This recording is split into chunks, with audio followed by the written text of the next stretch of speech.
This is 5. It's 6 o'clock.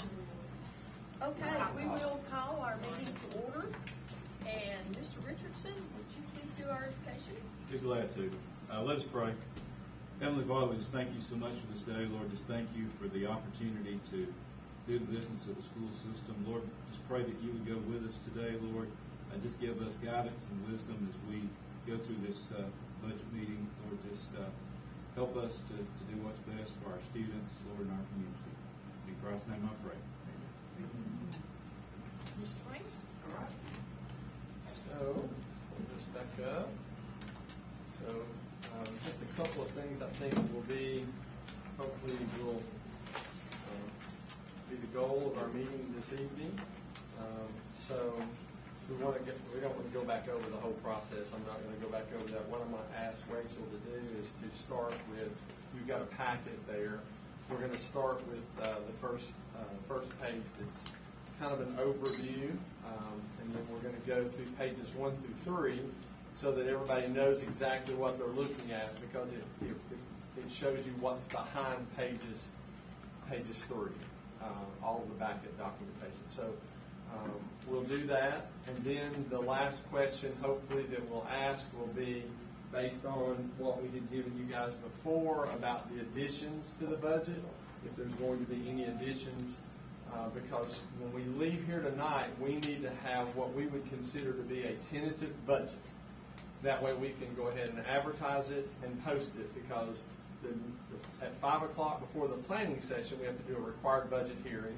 And at 5 o'clock before the board meeting, we have to do a required budget hearing with the public. And then that night of the board meeting, you guys will actually vote on the tentative budget. And that way we won't have to roll into July, and you would have to approve a resolution to spend funds because you wouldn't have an active budget that month. And so we try not to get into that position. And so that's the goal for tonight. So instead of listening to me talk, we're going to start with this page right here. We'll try to, I think it's on your screen. I hope you can see it there, but you also have a copy of it in your packet. Let me back up real quick. I know Dr. Willerson's not here, so we're taping the meeting, and I'll send that to him. The guys are going to pull this down tonight and send him a link so he can watch it. I'll go ahead and forward him all the information that you guys are going to be looking at as well, so that he can kind of pair the audio and video to what he's going to be looking at. I want to introduce Stacy Allen. Stacy is going to be the new Miss Janet Cobb, or she's going to, I was going to say replace, but you don't ever replace Janet Cobb, right? So she's been kind of paired up with Janet, and she's going to be doing that for some, and then she's also going to be training her replacement. And so we're excited to have Stacy with us tonight. So I wanted you guys to put a name and a face together so that you'll begin to get to know Miss Allen as well. So, all right, so the first page you're going to be looking at is just entitled Budget Comparisons. So I would just ask that I've given you a Post-it pad, a green pen, since it looks like money, and a highlighter. So the expectation will be, as we go function code by function code, as you're looking at this, as you have questions, you write them down. We'll answer the questions. And again, like I say, hopefully at the end of this time, we'll have something that you guys will feel comfortable about as far as a tentative budget. So Rachel, Angela, I'll turn it over to you guys, and we'll kind of walk through. And we're going to try not to get too deep in the woods, but we also know that we might end up, getting in there on some pieces. So, Rachel, I'll turn it over to you. Thank you. The budget comparison one page that's on the top of your packet, I have actual expenditures, and the top part is actual revenue and actual expenditures for FY 21, 22, 23, and 24. And then I have this year's FY 25 current budget and our expenditures through April 30th. And then I have the projected summary of the FY 2026 budget that we're going to be reviewing in the rest of the packet. Something I did want to mention is that whenever I project revenue, I have been extremely conservative. So in the years that are shown on here, FY 21, 22, 23, and 24, we actually had anywhere from 102% of our revenue budget to 110%. There were a few years that the state actually came and gave us more funding for, I think one year they gave us a budget to do a bonus to all employees, and stuff like that. And whenever the state has come back and increased our budget, we did not amend the budget. So that's why sometimes we would wind up with more revenue than what I had projected. Now, as far as the expenditures go, I have always tried to cover any kind of contingencies and that sort of thing. And so normally, in these 4 years that are shown on here, we had come under the projected budget by, we spent 92% in FY '21, we spent 97% in FY '22, we spent 95.84% in FY '23, and we spent 94.41% in FY '24. So a lot of times, basically, I can look at how many of our employees took insurance the year before, and I can do projections, but I don't have a crystal ball. I don't know, whether we're gonna have 10 more people, and next year, as far as the budget goes, 10 people taking insurance would be $226,000, $226,200 if 10 more than I projected. So I kind of have a tendency to project a little bit higher than what has been taking it. Also, whenever we do these budgets and we do a projection for teachers, some of that's based on the teachers we currently have, some of that may be based on vacancies that we estimate, but once we hire a position, you have to look at their education level, you have to look at their years of experience, and if the teacher goes and gets her master's degree during the year, then her pay scale might change. So there are, it's kind of a moving target when you're projecting the budget.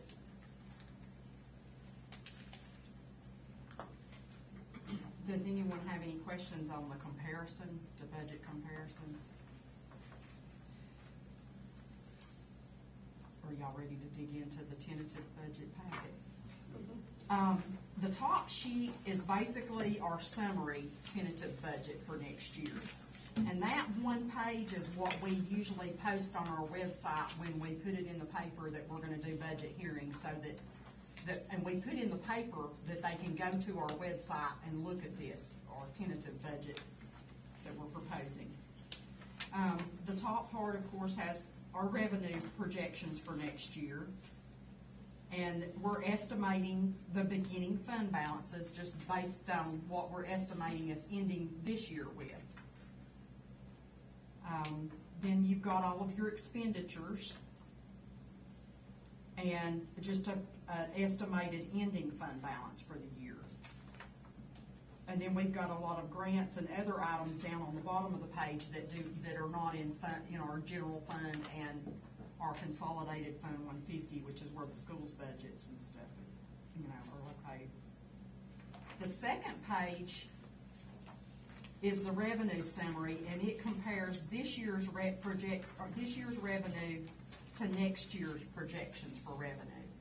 And when I projected the revenue for the local funding or the taxes, I had a estimated preliminary tax digest. We should get a final usually in July, but it was just an estimated preliminary. And I think that they were having issues too at the tax assessor's office with the new programs because of the new House Bill 581. It changed a lot of the exemptions, so they were having issues with that. So this is based on preliminary numbers, and this is based on keeping the millage rate the same. And then if you go down in the revenue, the top part has the local revenue, and then I've got the state revenue listed, the QBE formula, and all of the changes. You can see where our QBE, based on our FTE and our students, it went up $2 million.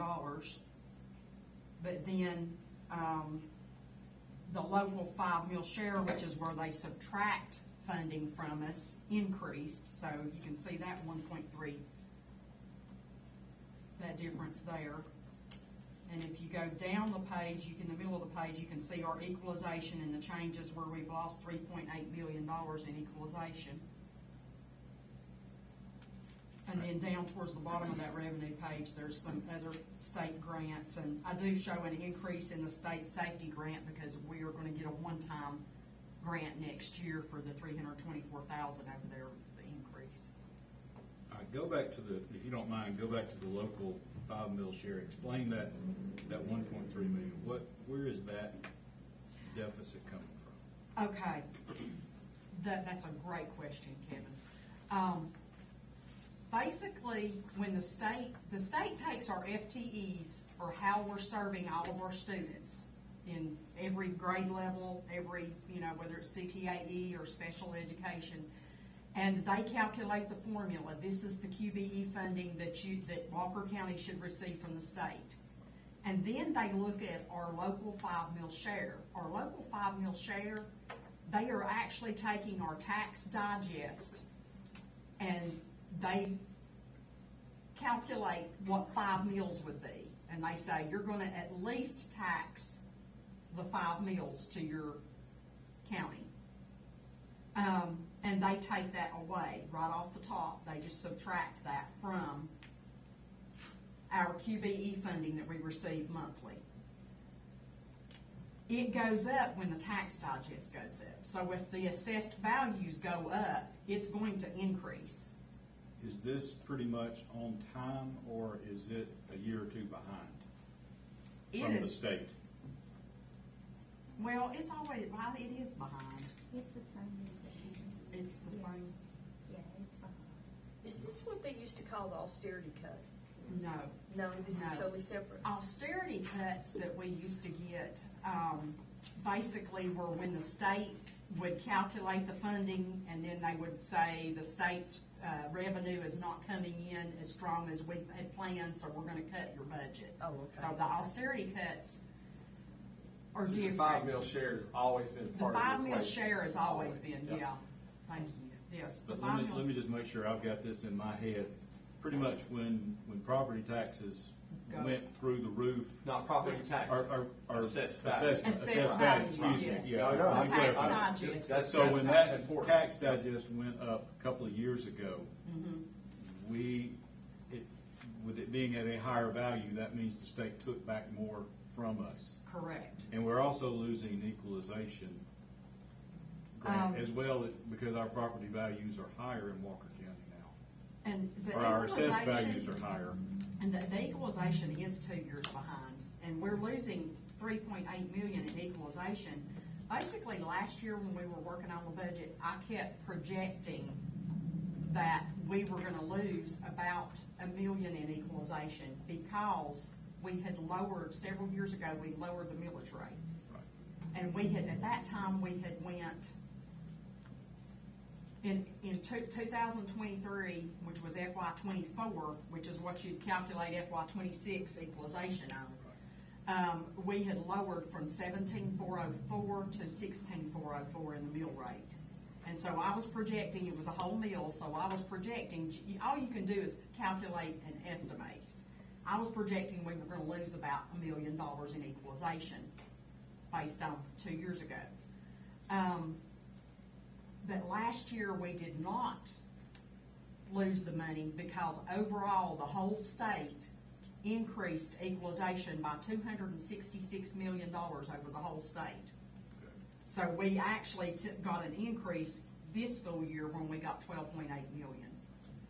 But I think it may be catching up because they didn't increase that this year. So the assessed values have been going up, okay? Our millage rate has been coming down. Right.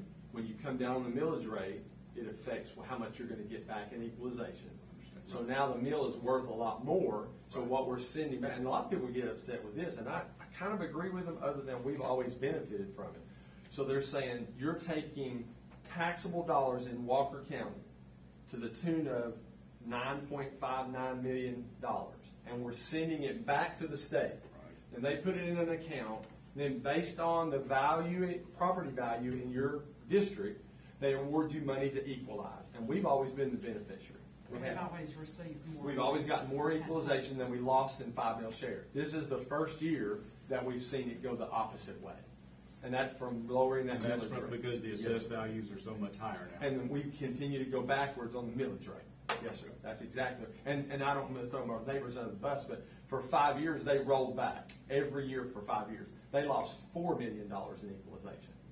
So that's why they went into some serious budget cuts, because they had to find the money somewhere, so.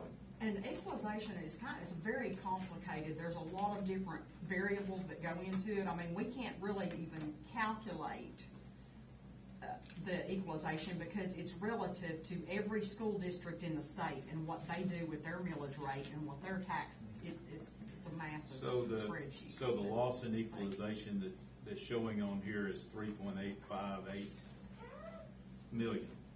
Does that include, is that including the 5 mil share? Or is that separate? Are we talking, These are are we talking 5.1 million? Or are we talking 3.8? I guess is what.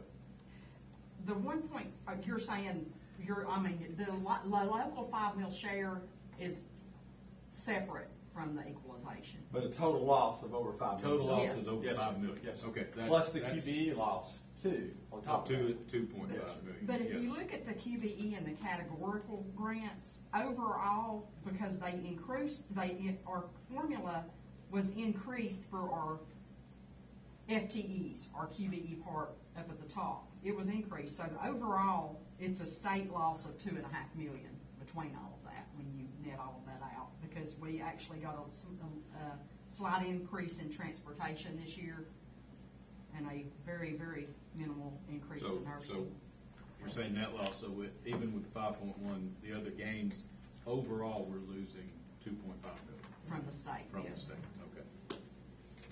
I just want to make sure I No, understand this. Good It's question. a very good question. And it's hard to understand, because then you add into that mix, and we just got something from the tax commissioner about Senate Bill 92, where you can now go down to 10 mil before you lose equalization.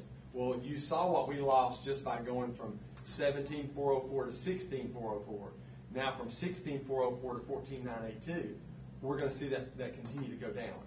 And so you can go to 10 without losing it completely, but think about what it would look like if we went to 10. I'm just using that as the example because that's what the law says. I think that one's Senate Bill Did I say 92? 44, That's yeah. what I meant. So that's a scary place for us to be at this point, yeah, with that, so. You know, this past year, they had a huge reassessment. Have they said anything about doing that again? So this is actually the third year in a row that there have been reassessments. This was the biggest one, but there's been 3 years in a row. They told us it was usually one time every 3 years, but they've done it 3 years in a row. Now, the hope would be that they're caught up at this point and their numbers are looking the way they're supposed to across the state, but we don't know. Now, we haven't heard anything about any additional reassessments this year, yeah. So. It's a great question, though, because that is a hard one to understand. And there's people that are not happy about sending, for us, like I said, $9.5 million back to the state, and then allowing other districts to use it. We've never said anything about it because it always came back to us more than what we sent because it helped our kids. We didn't have a net loss. Now we're getting to a net loss. Last year was an anomaly because the governor added, we ended up adding $3 million more than we thought we were going to get. So. But, yeah, so with the Senate bill, even though we could lower it to 10, every time you lower it a mil, you're going to lose equalization. But the local 5 mil share is probably just going to keep growing, and they're going to keep taking more and more from us. Do you have any other questions on the revenue summary or the differences between this year and last year?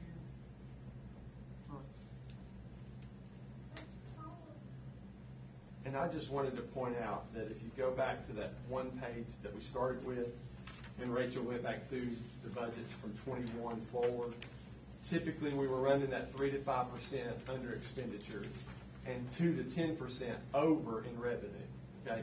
So if you just take this year's projected expenditures, 5% is $6.6 million. I mean, that's we watched that budget all year long in an effort not to spend where we don't have to spend. Now, it's limited because 90% of it's in personnel. So your 10% is pretty well locked in pricing. But we have positions that, like the last 2 years, we've not been able to fill those positions. They're based on enrollment, they're based on what we need. We're just having a hard time finding the people. That's why you're going to see when you start digging into the detail, the contracted services number is going up 50, almost 60%. It's because we can't find teachers, so we're having to go to an agency to find those people for us. So just thought I'd add that before we got into page 3. Any questions about the first 2 pages? Okay, all right, thank you. On page 3, we have our expenditure summary where we're comparing last year, the FY25 original budget to the proposed budget for FY26. At the top portion is the salaries and benefits, and the bottom portion is the operating expenditures. And all of this is just the summary. You can see the differences. And we'll get into the detail on the rest of the packet.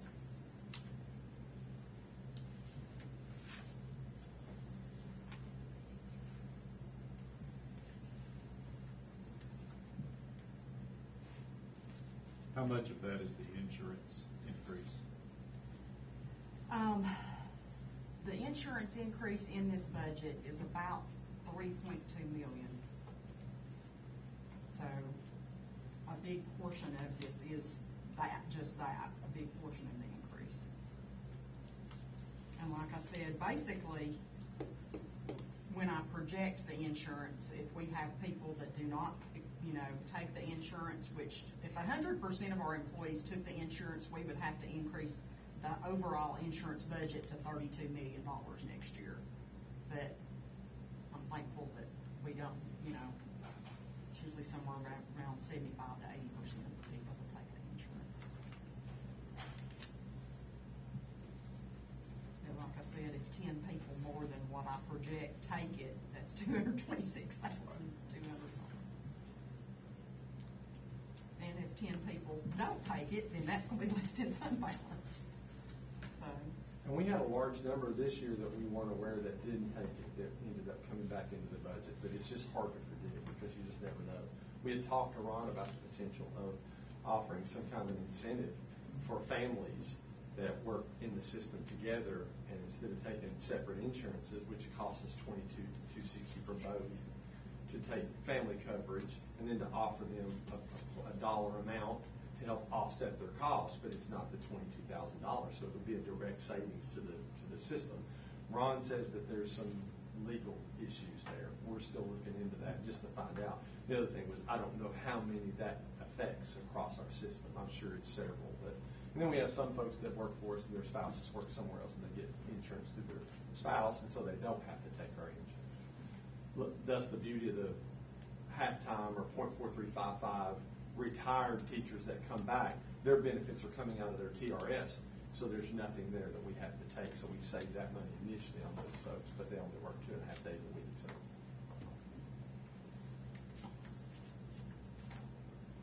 Are we ready to dig in? So we don't, so if, I guess,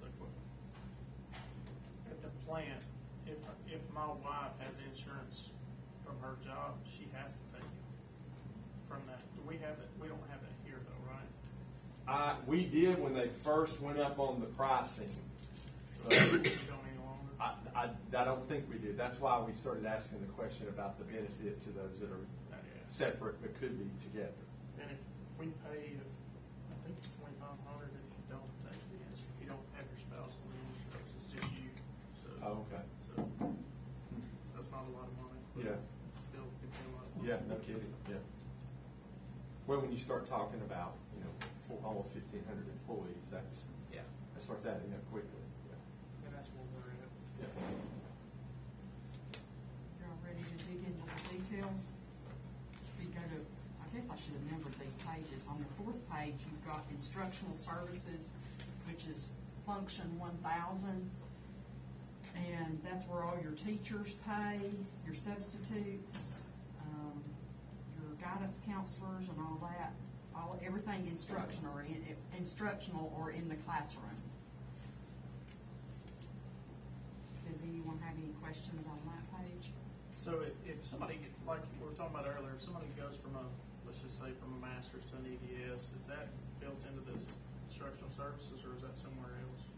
Or It would, that's a great question. It would just fall under the instructional pay for teachers. They're all coded for their positions.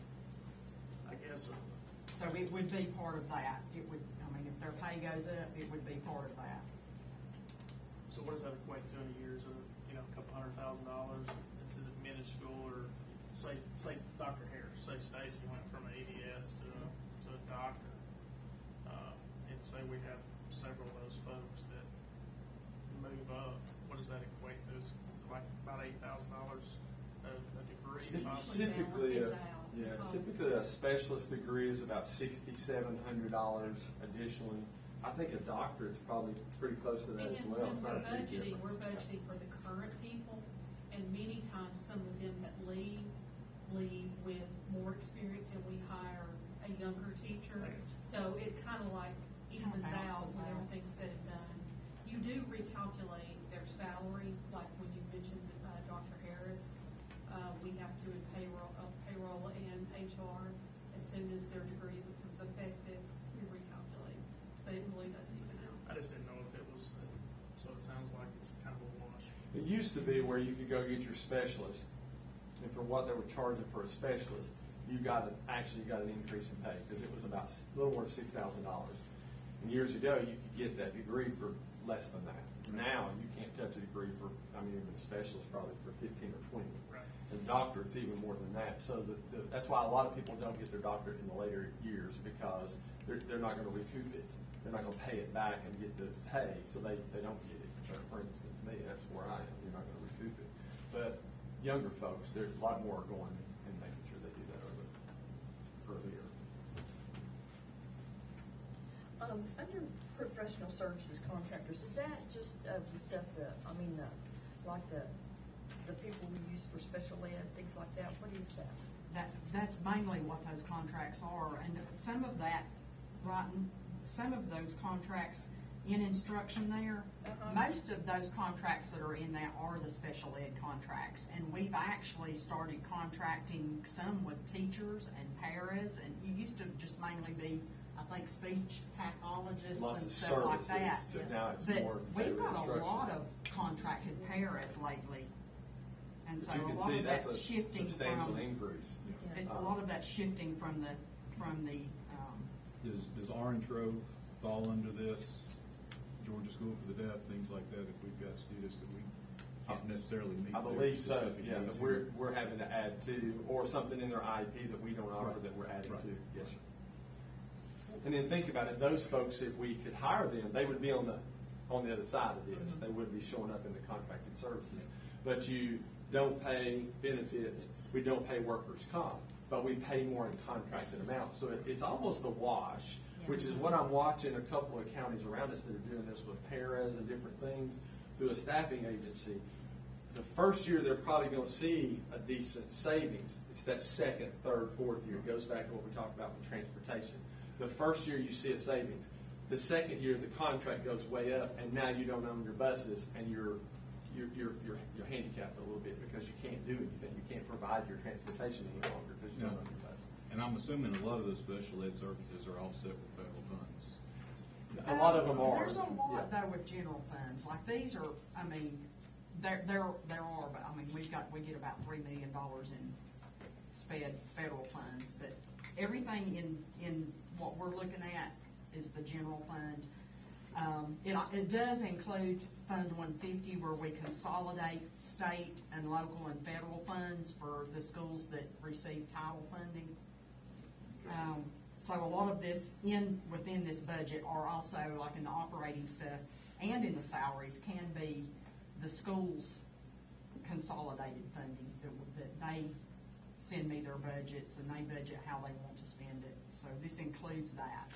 So at the bottom of the operating column under function 1000 there, you're showing transfers from federal to consolidated funds. So that's, Exactly. The negative budget down there is where, when we consolidate, what we do is we calculate based on the school's FTEs and what grade level it is and all that, and we give them an instructional allotment from general fund, basically. And then we take what federal programs gives them, and we consolidate it all into Fund 150. So all of their expenditures are accounted for in Fund 150.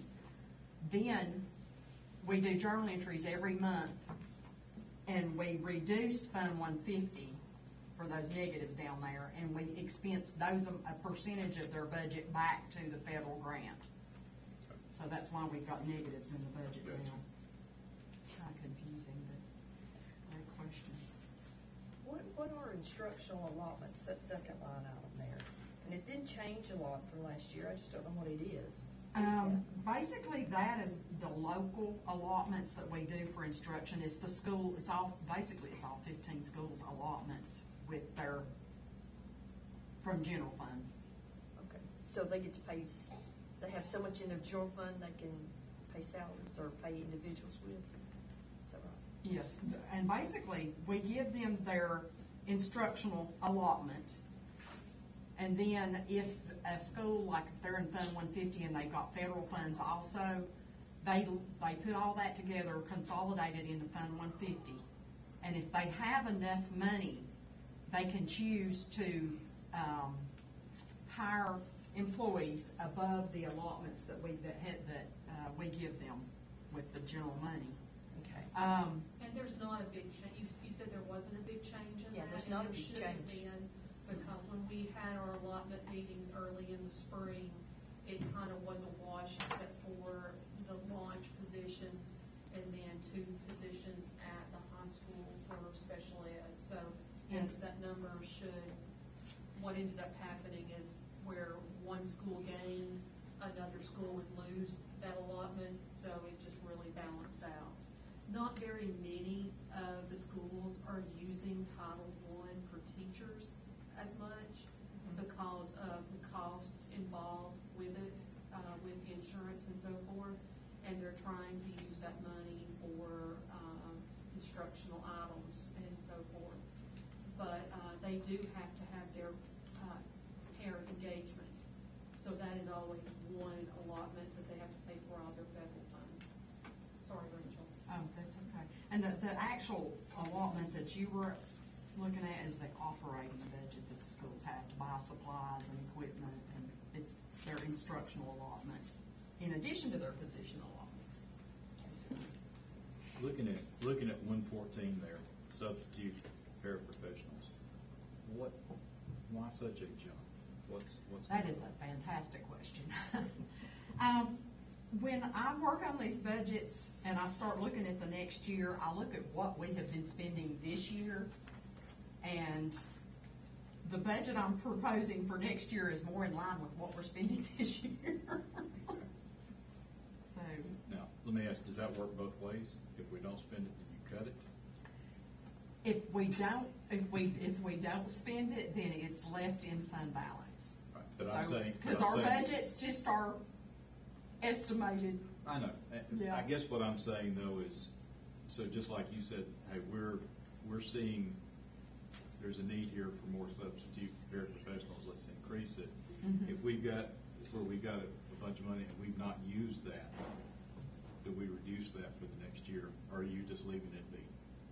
I think a lot of times it's a moving target because, special ed, if the IEP requires a one-on-one, you don't have it budgeted, but you got it budgeted. Right. And so I think that's what ends up happening.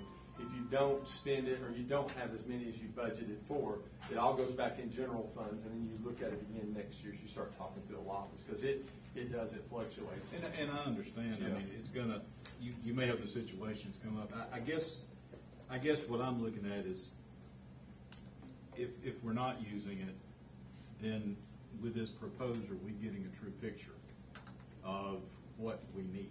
It's kind of like transportation, Kevin, when you were there and you proposed the budget on fuel. Right. It was a shot in the dark. I mean, literally, in that particular, not everything's like And I know Yeah. exactly what you're Yeah. talking about, because we'd have a $5.5 million budget, and we'd spend $3 million. Right, And right. there's $2.5 million. And I guess, but that made it hard on the board too, and to understand if you've got an extra $2.5 million, it's like, well, you overshot. And then, I know hurricane comes, fuel prices go Sure. up. I guess what I'm saying is, would we be prudent to, you know, to get a truer number, and then if we got into a pinch, that's where fund balance could come in as an emergency I think what we type fund? try to do is we look at the absences, and if we could ideally cover them all through substitutes, we feel like that's the amount that could do it. So I would hate to get to the point where we actually have enough substitutes, and then we don't have that money in the budget to pay for them. But if we got to that point, I think we could, you know, I think the board could approve something at that point. I mean, you know, to use those fund balances to make sure that we're sustaining what's going on in schools. I just want to make sure, you know, if it says, hey, we're spending X amount, then that's what we're truly, I don't want to be, you know, 25% over, you know, on what we're representing as our budget, if that's not the case. Well, I think what you've seen too is, maybe you're asking for a tighter budget, because we've all seen if the budget's up here and hadn't spent that much, within, at the year end, everybody rushes to spend when we really didn't have to spend. We just didn't want the budget to be cut the next year. Is that what you're saying? I guess being new to this coming in, you know, I understand we've got to have a little bit of a buffer there. I just, you know, and I understand with the fuel budget, when I was at transportation, I mean, you know, we'd still be, you know, $2 million, and it's like, where did that money go? And I know it goes back into general fund balance and it goes somewhere else that it might be needed more, but at the same time, you know, you're budgeting and planning for $5.5 million and you spend $3 million. You know, is that a realistic picture? And a lot of times too, I mean, if we budget for contingencies, like you said, fuel costs, you don't know what's gonna happen with it, and stuff like that, so. I think the other thing you got to keep in mind too is at some point you've got to be looking at what your reserve balance is going to be for an operational standpoint, from an operational standpoint. And if we're just, are we just really specifically talking about substitutes right now? I think you're just talking about I any think line. this is item. more of a general. I guess for me, Yeah. it's substitute is what hits hard, and right now, I'm sitting here thinking it's gonna look different each year, because now with paid parental leave even being different, Sure. you know, that's 6 more weeks that mother and father have, and that's something we didn't really see the full effect of this year, but we will next year, and that's for, that starts adding up real quick when both of the employees work for us, but I'm only speaking to the substitute part. I understand what you're saying. And I guess, again, I go back to my original, you know, if we see a need and there's a need to increase it, let's put the increase there, let's talk about it, do what we need to do.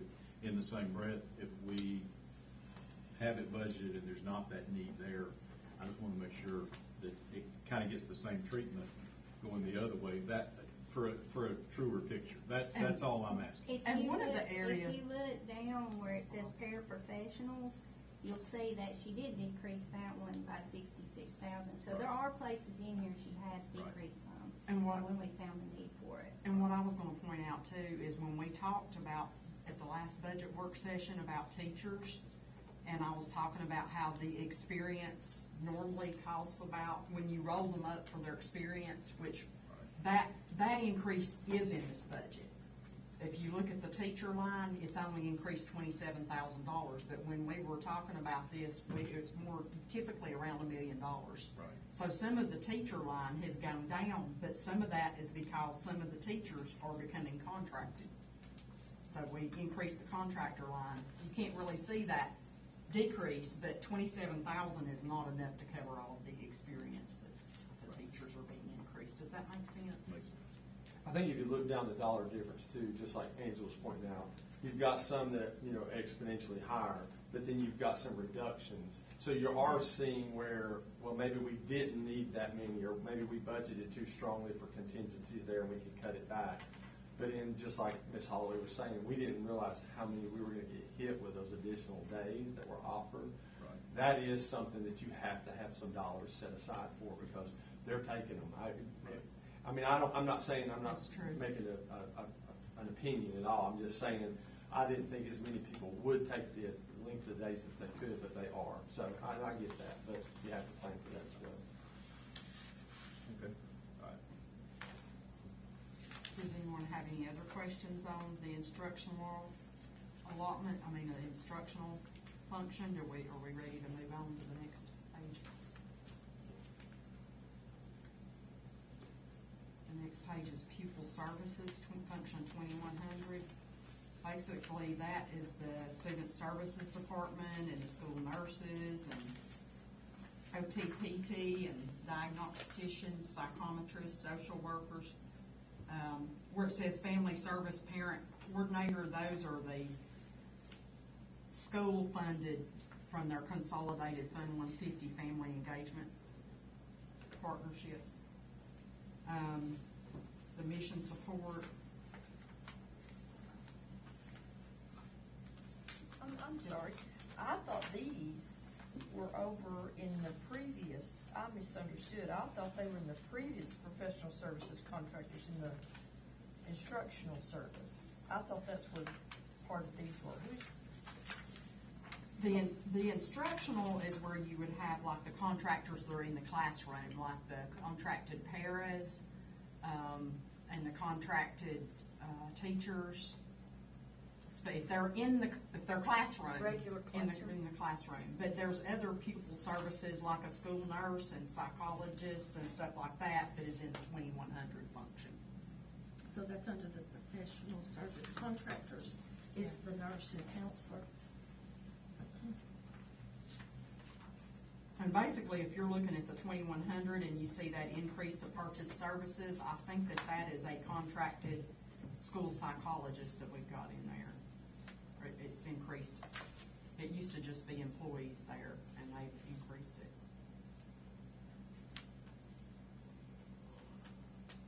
So some of that is sped too, but if it's instructional sped, it's going to be in the 1000s. If that makes sense. Yeah.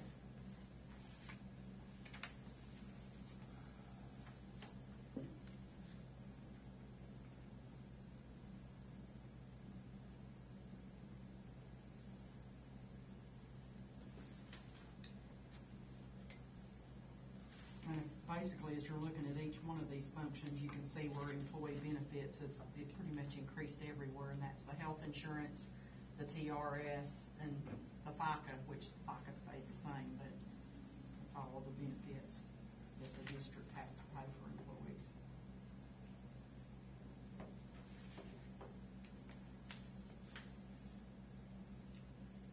You have any more questions on the pupil services and ready to go to the next? What about communication? What is that?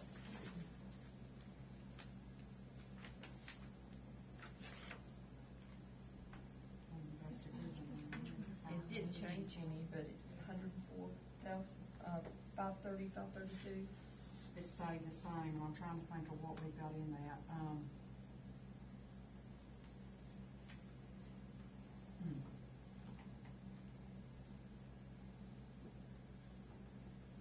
Oh, I know what that is. It's probably mainly 532, and 532 is subscriptions.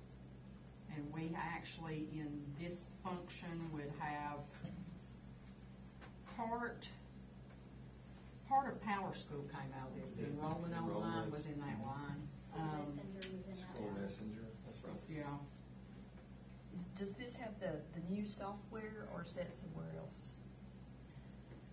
Part of it would come from this, and then part of it will come from. Divided that up 22. into 2210 on the next page. So part of it will come from that, part of it will be coming from the 2210 improvement in instruction, which is the next page. Okay.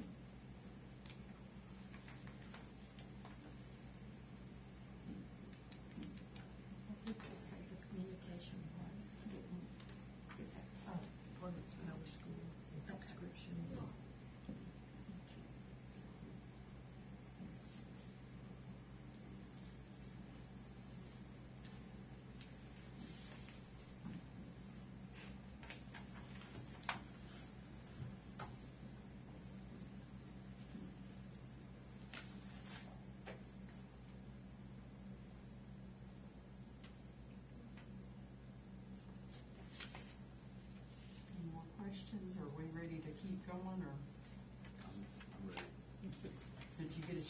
look at 2210, improvement of instruction. And so that communication is the new, or the other side of Power School? Some of that can come out of communication, some of it might be up there in purchase services too. Might be what? In purchase services, under 2210. Okay. And you've got Infinite Campus, Usha, what else? Subscriptions? Just the messenger is part of the other one, but we actually do 3 different purchase orders. We do one for the training, one for the student information system, and then one for the messenger part. And then the other one that was in 2100 was like the enrollment part. Yes, the online enrollment part.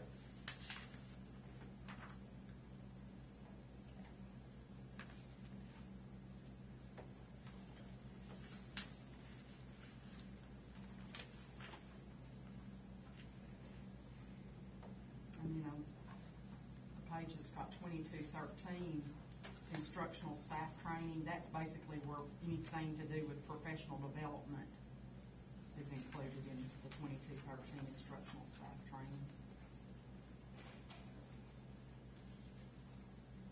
And any of these pages that have a transfers from federal to consolidated from federal, those include school budgets that are like Fund 150. So some of it might be a moving target as the schools change their budgets.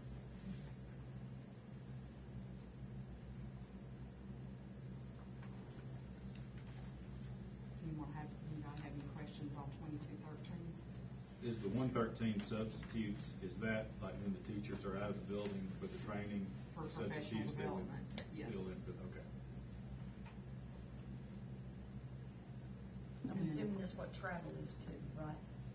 When they go to Yes, training. if they go to training.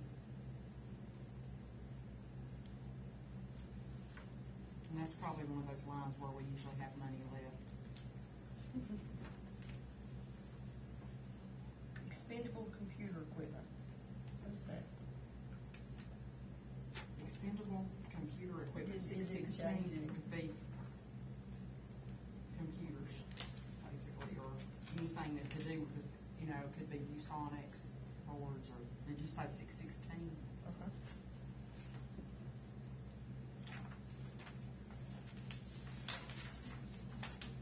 I know that sounds silly, but what's expendable? Why would it? You know, it's just, yeah, it's under, thank you, Heather, yes, it's under a certain amount. It's Those are expense. items that are not, It's Under expense. a cap? that's good. But anyway, basically, it is like Heather just said, It's expensive. it's not capitalized. It's in the 700 Typical account that's laptop, something capitalized. that is gonna last, for not a definite amount of time.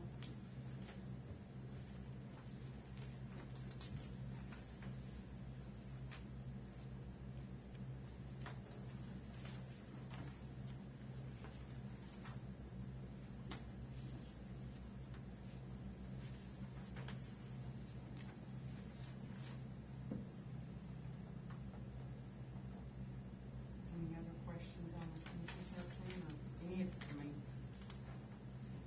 moving right along, the education media 2220. Basically, that is your staff in your library at the schools. And Cherokee Regional has asked for an increase to 75,000 the 811 line item.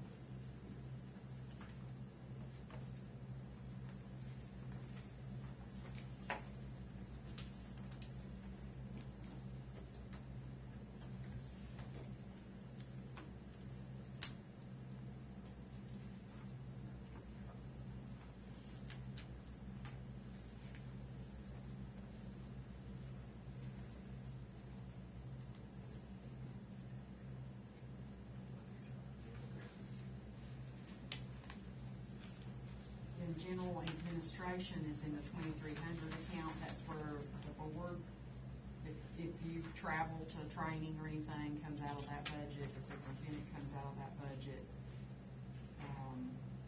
Paying for the assembly program comes out of that budget. Is that the purchase services? The purchase services in this is actually, the line item where we have paid for videos, and it also includes the line item where the attorney's fees come out.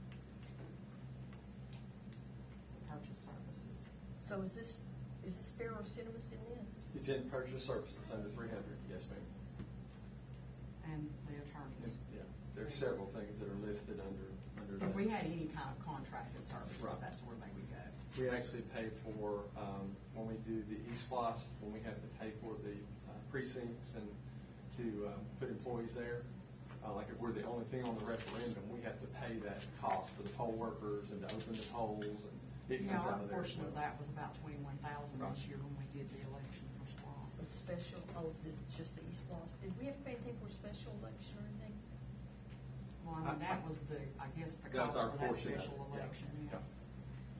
Now they split the bill between us. and Usually it's everyone. more if there's nothing else on the ballot. There was in the city of Lafayette, there was a seat that was open on the ballot, so it wasn't as much for us, but if you do the eSPLOS, you pay for it. And you try to, well, try to, but there's some strategy involved in when you have it. So, So if it's under 300, or under this function 300, there is a contract there, correct? Contracted services comes out of that. So like if we have attorney's fees for the district, if we have, I mean, any kind of item that you're contracting with, yes. But like the attorney, we pay based on what he does. Same with Sparrow Cinemas, pay on what they do. Anybody else? I don't know of anybody else that's under Under that that service, yeah. Look back and see if I had, just a second.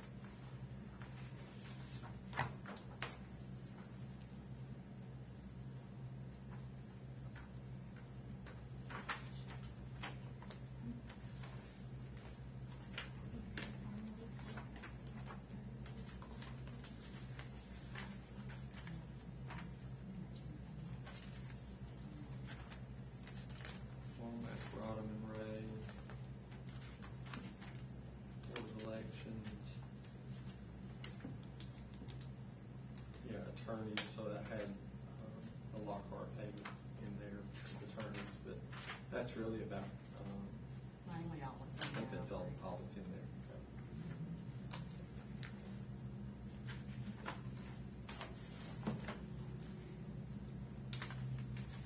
Well, and honestly, this is just me, but I don't wanna pay anything else for Sparrow Cinemas. I don't wanna pay anything else for those videos. This is too much. But that's just Phyllis.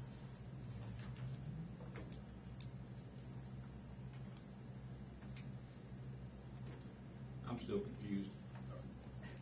Do we have a contract? You with do those not, folks? no, sir. You have a retainer that says you get 2 videos and 2 days in the month for video production. We don't pay them a dime until we get 2 videos. So if we have a month where we don't need a video, then we don't have a video. But back in 93, that's a long time ago, 23. 93, I was just a young guy. Back in 23, the board gave me a directive, and that directive was go tell our story. And so we found a way to tell our story. And so it's, I can give you where we were when I started here in 2012. We were paying $84,000 for a public information officer. If you take that number now, that number's probably, with experience and, degrees, it might be over $100,000 for that position. And there were no videos involved. It was all news releases, things that were stories that were being written, those kind of things. That's $1 million that we've saved in 13 years. So we've paid Sparrow somewhere around $191,000 in 3.5 years is what we paid for those 40 videos. And so we got $3 million, $3.1 million in a grant. So realistically, the ROI right now, if you took all those years that we saved, is a little more than $4 million that we've gotten out of it. So we did highlight videos, we did day in the life of the CTAE, we did some PSAs, we did the launch commercial and the launch video, we did the Peach State tax credit. I think we're somewhere maybe in the neighborhood of about 25,000 on Peach State, but we've gotten in about 25,000, so I didn't add that in here. But we were also at the end of what we felt like were the things that we needed. So all of these videos, except for a couple of Kids Day, I think we didn't do this, but we didn't put dates on them. We didn't put times on them so that it could always be something that they could use at any moment. So like the highlight videos, they put them on their social media pages and they have them on their website, so people that are looking to enroll can immediately go look at that. And so it gives them an idea of what's going on at Cherokee Ridge or Fairland or Ridgeland High School or whatever. So, but it is a function that, you know, if that's the board's choosing. Devin came and addressed the board in May that year of 23 and talked to the board about what their company offered, and that's why we moved forward with it for the past 2 years. But again, I just want to clarify, if we go away from that, there's no contract there that we're No, sir. breaking any No, sir. thing along that line. No, sir. So, I guess just so I'm clear, so 2 days filming and 2 videos a month, what's the actual, is it 4,000, is it 7,000? 7,000. So 7,000 Yes, a sir. month if they make 2. Yeah. Yeah. And we're not utilizing them Right. as of right now, correct? We're not utilizing them every month, or are we? We've utilized them quite a bit to get those highlight videos done and the day in the life of. The thing that slowed us down the day in the life of was some of our alumni we could never get scheduled with them. So we just kept bumping them to the next month. But we only write a check when we have 2 videos in hand, and published videos. So Can I just speak to that? That's not entirely true. They got the $7,000 every month regardless, and that's not true. that is true, because I used to own the company. I can't write a check unless there's 2 videos in hand. And you got your 2 videos, Yes, but ma'am. it was always, we were backlogged, we were always asking you guys, when's the next video? What are we doing? Because it is a contract. It says retainer, but we got paid every single month regardless. According to Mr. Womack, it's a retainer, it's not a contract. So It's definitely a contract. It says on there. So I definitely can speak to that because I own the company, so that is not true. They got their $7,000 every month. the retainer ends next month too. So just FYI. Mr. Raines, I could not understand her question. Could you repeat that for us? She said we did get the $7,000 a month. We were paying the $7,000 a month. And we were. Every time we got 2 videos and 2 production days, we paid the amount. Yes, ma'am. Thank you. And she says it's a contract, not a retainer, but that retainer or contract ends next month. Okay, Yes, thank ma'am. you. 6/30/2025. Yes, ma'am. Yes, sir. Sorry. No, you can't. The retainer ends next month? Yes, ma'am. A retainer doesn't have a date, ending date on it. We put an ending date on it so we could have it run the length of the school year. From beginning, from Yes, June, yes, sir. yeah. Yes, sir. And we signed the retainer. The retainer paperwork was signed by us, It's not signed by the board. not by the No, board. ma'am. Okay. So if there's not 2 videos made in May, we're not paying. Is that what you're saying? There's not a payment made. The only way we can make a payment through Rachel's department is to have something in hand. It's sort of like the conversation we had with Mr. Wallace about the gym floor, trying to get it paid for in this fiscal year. And so we're trying that same thing with the bus radios. We have to have something in hand that says, yes, it's on site, we have it with us before we can actually make a payment.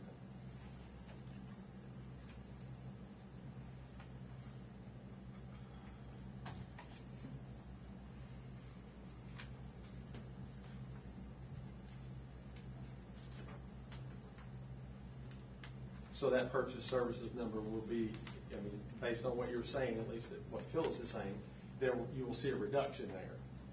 because we kind of know what we pay Mr. Womack. I mean, it varies month to month, but we've been able to do a lot more in-house just because of experience, because most of that runs through Heather and our departments. And so we've seen it fluctuate. It really depends on what's going on. And then a lot of it, I think, if I'm not mistaken, some of it, if it deals with SPED, we take it out of the SPED department. If it deals with HR, so, but I mean, we kind of gauge his monthly bill, so.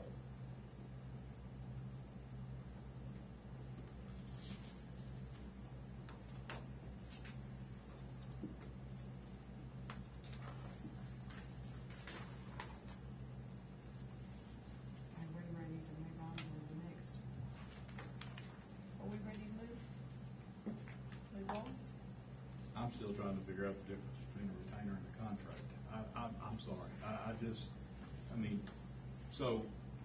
Just to clarify, if we don't get the videos, we're not paying. Every month, there's not a month, there's gonna be a payment. So when was the last? When was the last time we paid them, got a video and paid? Do you know that month? I'm sure we May. can. Or pay this month. So I guess for the whole, let's just say for fiscal year 2025 or 2020, I guess it would be fiscal year 2025 of January 1st to now. July to June. Thank you. July to June. So have we paid them every single month? Is that what you're asking? Is that kind of? If they do 2 videos every month. Every For the month. last 11 months. And then, okay. So are they doing 2 videos for June? From what I gather, there are 2 videos for June. Yes, sir. And then the retainer expires The end of the month. in June. Yes, ma'am. So we will not be utilizing them any longer. We can always utilize them if we choose to do that. We just have I to got talk to them about what that looks like. That would Is it- be a is it- case by case. Yes, ma'am. Yes, ma'am. And it started, if you remember, we started off with, I think we did a little thing with chat that they were trying to begin, but I'm trying to think back. I think that the first might have been the commercial for launch is the main one that we did, because it was actually a little more than the normal pricing. I think it was like $5,280 for that one. But it was a little longer, and it was a kind of a precursor to what we were about to do with the launch, College and Career Academy grant. Right. The video of Katie Stewart when she was the teacher of the year Yes. and going to be with the national, I think, that video, was that one of the videos that was done? Yes, ma'am. It was a Okay. teacher I do recruitment video. remember seeing that. Yes, That's ma'am. why I was Yes, ma'am. wondering. And we just happened to have Katie as their finalist for Gotcha. the Mhm. Georgia She was a Teacher of the Year. finalist. Yes, ma'am. Uh-huh.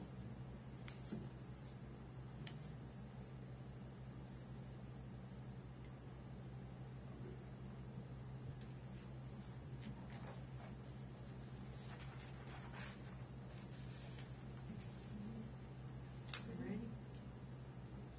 Already? The next page I was is. just looking something up.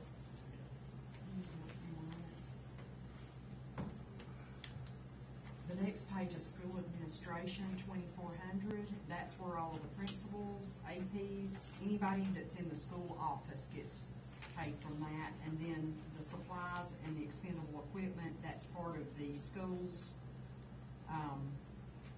allotments that we give them for admin, like if they need to buy computers or supplies for the office.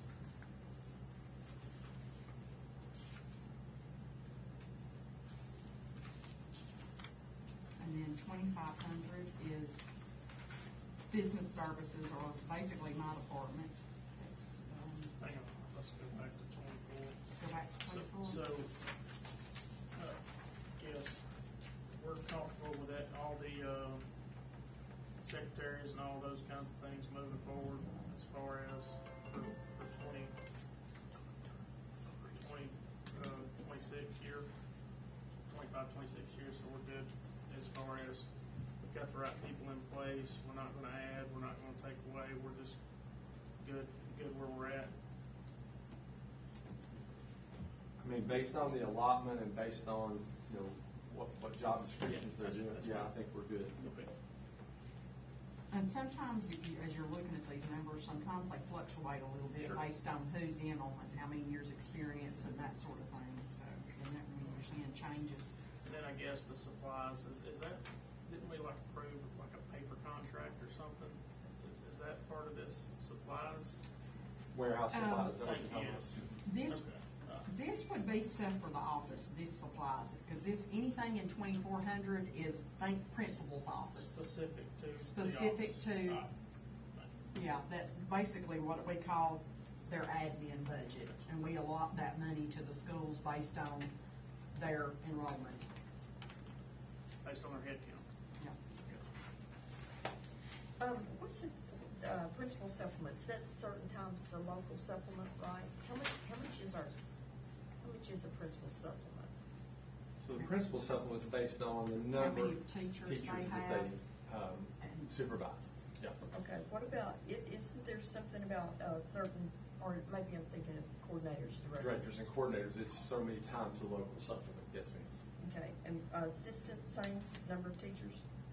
I don't think that the assistants get a Do you remember? It's You a can portion of it. Is it? It's not Okay. as much as the Small principal, but portion, it's. okay. Okay. And that depends on the level too, does it not?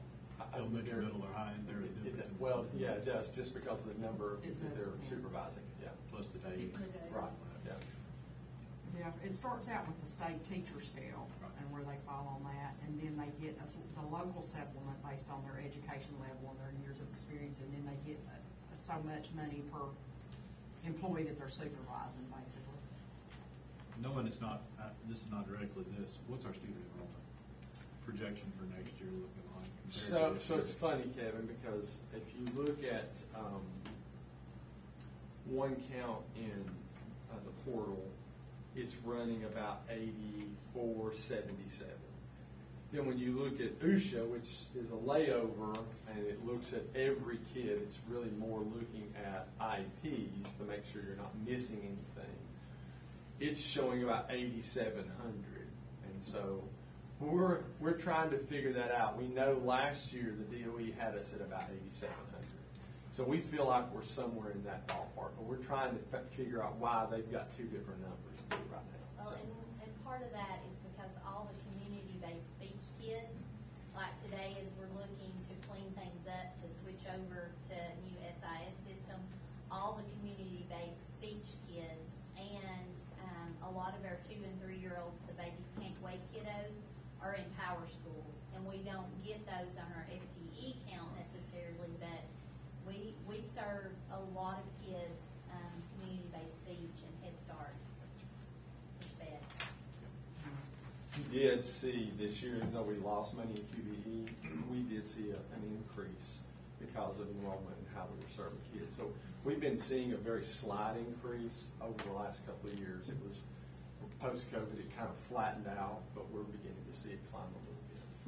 And I can speak to something, and I know the other board members may not know some of the history of this, but when I was a principal here, the way it's done now compared to, squeezing every dollar possible out of QBE, and I don't say playing the game, but basically taking those formulas and putting, kind of setting the schedule and doing things right. The county's much more, I've seen much more efficiency than there was, 15 years ago. Sure, yeah. And I think we're maximizing a lot of funds that way, which is just being smart. Yeah. So, We- so tip of the hat No, I for that. appreciate I mean, that, because that's a huge, and like you say, it's not something that you want to, like we've told them before, if a student needs a service and it's going to gather less money FTE, you do what's best for the kid. But you've got to go into it knowing how you can maximize the equation. If you don't, you're never going to be able to make the funds. And so I tried to put it back to the principals like that, and they've done a really good job of coming and learning. That has been a real benefit. When I started here, the first year, we had $1.2 million reduction in our budget before we even got to budget time because of what we had lost because of the way we serve kids. And so, like senior schedules. So most of our high schools, when I started here, senior schedule was they had one class or maybe two. So that means I was losing a lot of money on every senior. We eliminated that. We moved them into work-based learning, which it maximized even more, took care, got them a job, and So anyway, I appreciate you saying that, because that has been, definitely been a focus, and they've done a really good job.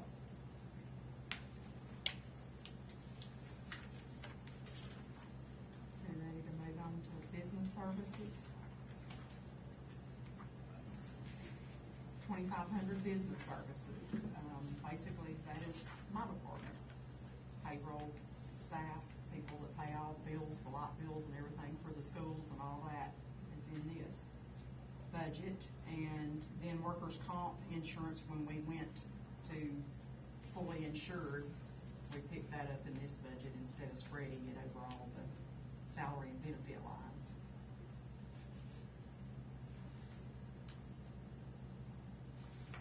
So how many clerical people are there? It says clerical salaries. Yeah, but these are not Six. necessarily secretaries, this is your AP, all your different. There's Rachel's department. basically, there's our payroll person and our attendance person and I think. Several six- payables. 6 was plenty. 6 is plenty. Okay, thank you. Sorry. And when you see changes in there, when people who've been with you for 30 years leave and other people, you know, don't have the same experience, the pay's gonna change a little bit. Or when good ones come back. Right. And then, are we ready to move to maintenance and operations, or do you have questions in finance? More questions in finance?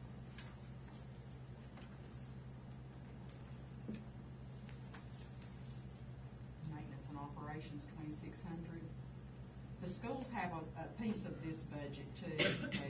That's what they get, their warehouse supplies, cleaning supplies, toilet paper and stuff like that out of this budget too. So they have a portion of the supplies. Now, on this communication, I was thinking that this was the new radio. Is that what this is in here? This The new is system? where the telephones are paid for all 15 schools. You're looking down there at 530, communication, yeah, that's mainly telephones for all the central office locations and all 15 schools. Well, we forget how much landline costs, don't we? So we went voice over IP recently. I mean, it's been in the last year. So there still is a cost associated, but that's mainly what that's covering. But you got to figure AEC down here, CO we're in, maintenance facilities, planetarium. There's a lot of locations, really, more than just 15 schools. Internet comes out of that line too. Yeah, and the internet is a little bit of a tricky one because of how we receive through EachNet and EachNet, Rachel. And there's several different sources for internet for school districts, so it's not just you pay one bill like you do at home. What's a director of M&O maintenance and Operations. operations? That would be the director of maintenance and operations and the part-time director that comes back and helps. And that's a portion, the other portion is over in transportation, it's split. Well, I just got fuzzy on the, like, it was. The acronym. Yeah, We have a few of those. Oh, the M&O. M&O. I'm sorry. Sorry, I got lost. Maintenance and operations, Yeah, sorry. And actually, He thought it said some M&M, people so call it he got F&O, distracted. facilities and operations. I just I couldn't figure out the O for a minute, whatever it is. Operations. And there's how many people, how many secretaries too, or clerical too?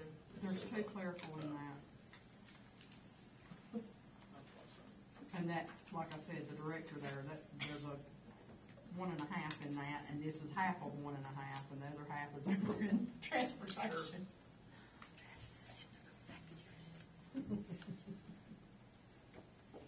Just trying to divide it out, see what the average.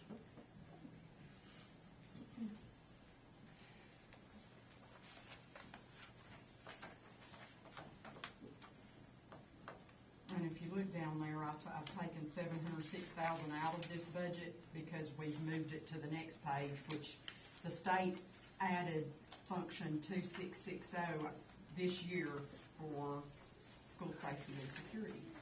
It used to all fall under 2,600. In Miss Hunter, that's where we were gonna be paying for the bulk of the radio purchase out of the FY '25 school safety. So the 300, function 300, there, the purchase services under that, I mean, pretty significant drop on that. Yes, that was basically where we had the SROs and the security, the ones that we contract with the city of Lafayette and Walker County Sheriff's Department. We've moved those into safety and security on the next page. They're under 335, contracted services for certified law officials. And that's a newly allowable expense. They just, this is the first year they've allowed you to pay those contracts out of that grant, or out of that safety money. And this is the first year that they've moved all that safety money from 2,600 into the new function of 2,660. Which actually caused us to have a change in the bus radio that we presented to you guys before, because one of the things we were looking at was the service that was included. We were trying to get it paid through that as well.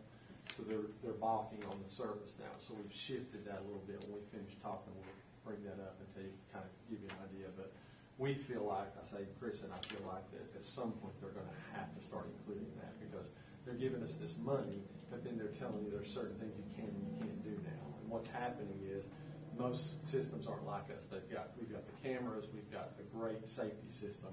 Now we're trying to find things to spend it on to do the right thing. So this was a great way to make sure our buses are safe and secure, especially when they're out in areas where it didn't have coverage. Now they're saying that cell service isn't included in this funding, and we figured it up. I think it was about 7,200.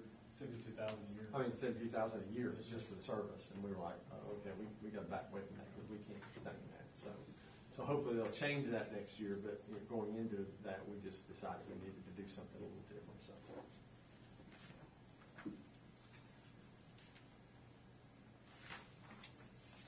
Back on 2,600 too, if you look down there at the 620 energy, that's pretty much utility bills for all of the schools and all of our buildings and.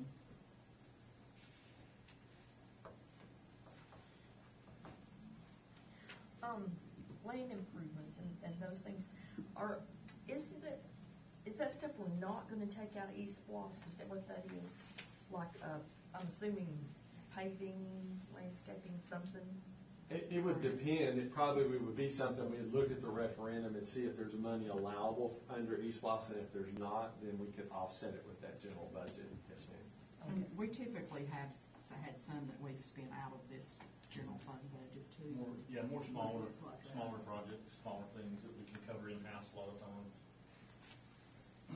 Or that we rent something or pay something like that. So this would be something like there's a dead tree next to the school that needs to be cut, keep it from falling on the school. Would that be where that would fall? And we've had to have a few of those cut this year, a couple of years on this campus too. You know, honestly, the insurance property, I guess it's actually lower than I thought it would be. The what? The Say what that now? again. 520. Insurance property. I honestly thought it would be more than that.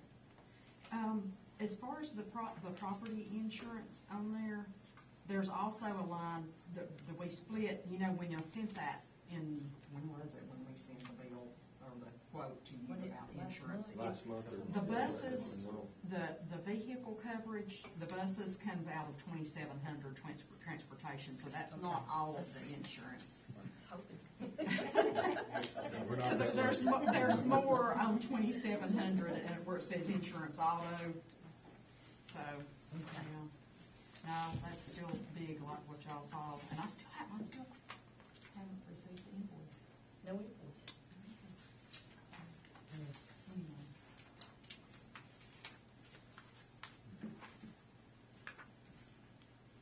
So are we insured without an invoice?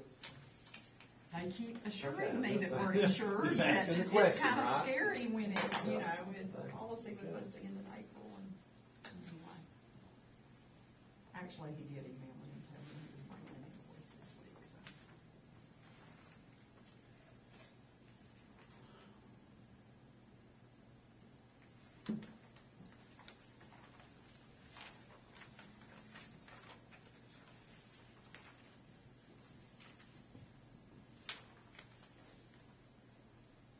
School Safety and Security, 2660. This year, we got like $706,000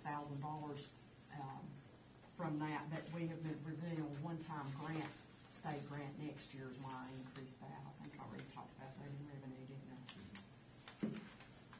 And then student transportation is in 2,700. And basically, the biggest increases on that are the benefits and the fuel costs.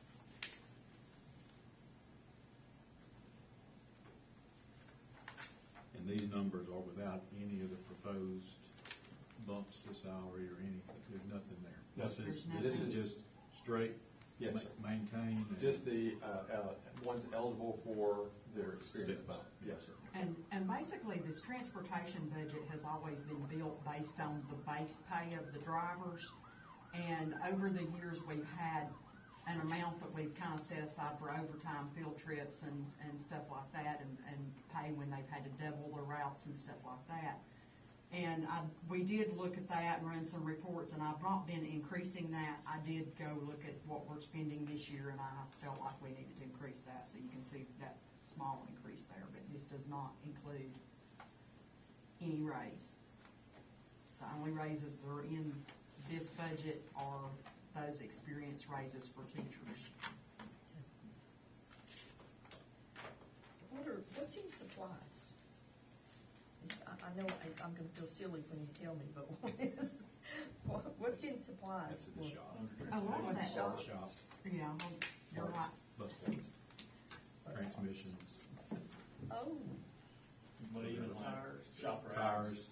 rags, shop rags and expendable, cleaners and different things like that. Oil, go through a lot of oil, a lot of DEF fluid, which is now a thing with our newer buses. Coolant, transmission fluid, a lot of fluids.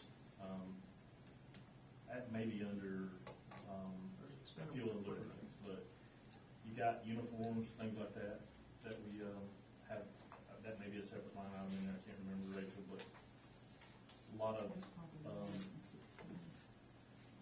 there's a lot of, things we keep in stock there, Kevin knows, I'm sure, but just, so that they can carry on the daily. They also handle some of our white fleet up there, and, we handle some of it down here just because of the proximity, it's easier to carry it here, but, so they're not just handling buses, they got quite a few other vehicles they take care of for us too, out of that shop.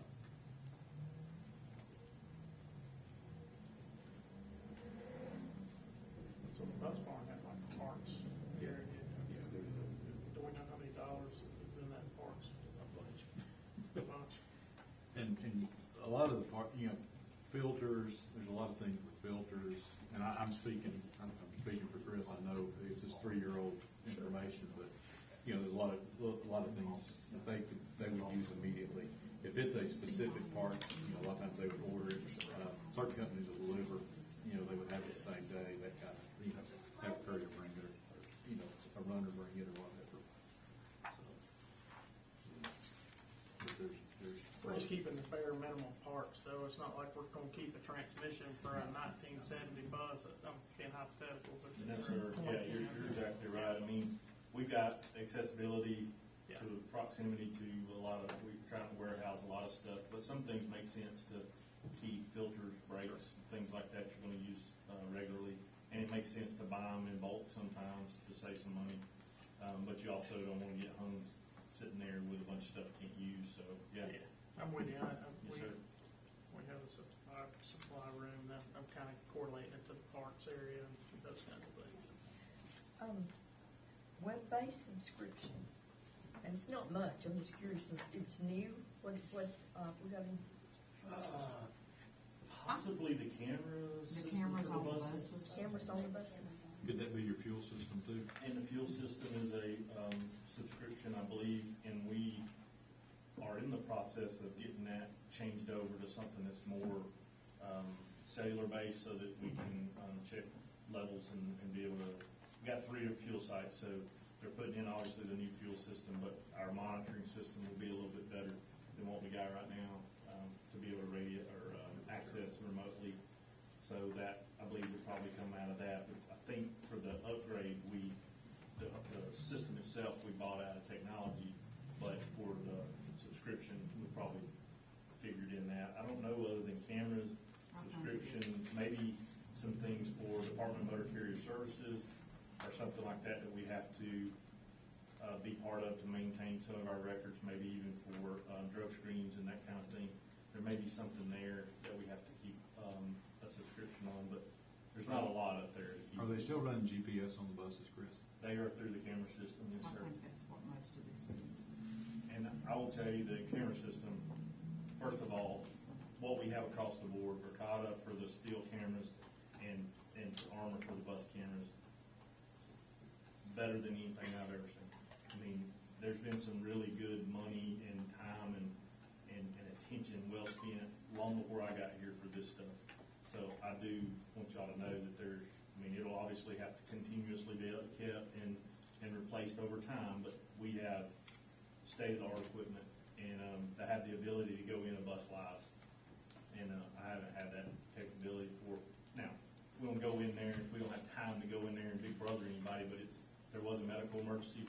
We used it this year. I mean, we've used it multiple times, but just an example, we had a lady had a medical emergency between her routes, and we couldn't get her on the radio. They couldn't get her, and they were able to see that she was having an issue and get 911 called, and she ended up being fine and coming back to join us. But it's not just about, obviously students are our focus, but it's also about the adults, and they're in some remote places out there, and it's nice to have that for our staff as well, in case something happens. As you know, it can happen to anybody, anything.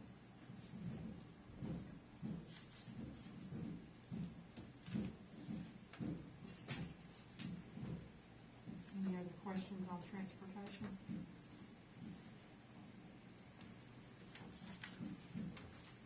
And the next page, support services central 2800, that would be our HR department, basically.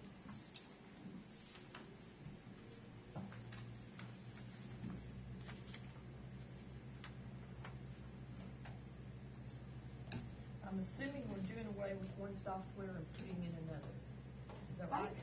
Basically, we moved, the computer software, 612 is where you like purchase software, like when you would buy discs and put it, and basically the software that we had in there should have been budgeted in web-based subscription up there, 532, and basically that is the software that HR uses for application process and for substitute teacher process and all that, so. And that's one of those where I just was looking at what it's costing and versus what we had in the budget, so.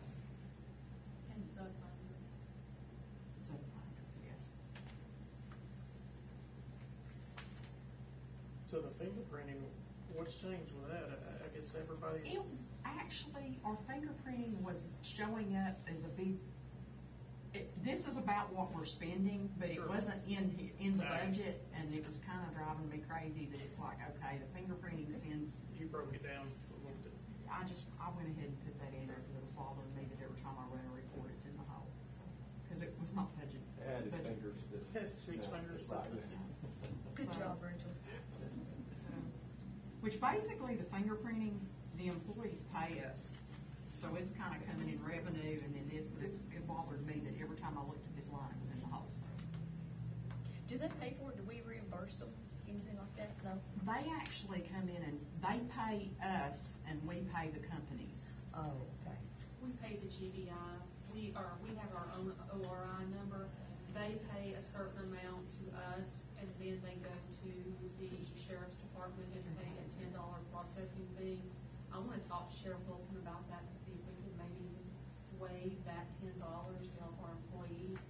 But, what we charge is exactly what, and that price can change because whoever, the GBI, FBI, whatever they decide to charge at the time.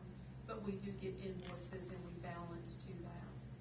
And we pay it. But we don't actually do the fingerprinting here. All the reports come from the sheriff's department. department, they're just run under the Walker County Department of Education because we have a higher level of access when it comes to criminal backgrounds. Didn't we start paying for some of those and then charging it back through their pay because some folks couldn't afford to do it up front? So Michelle does nutrition, some I thought we things. did. So, I thought there was yeah, something I we couldn't paid remember for it for them, and then we deducted out of their pay over a couple of months, yeah. We had actually talked about paying that for the ones we actually hired too, didn't we?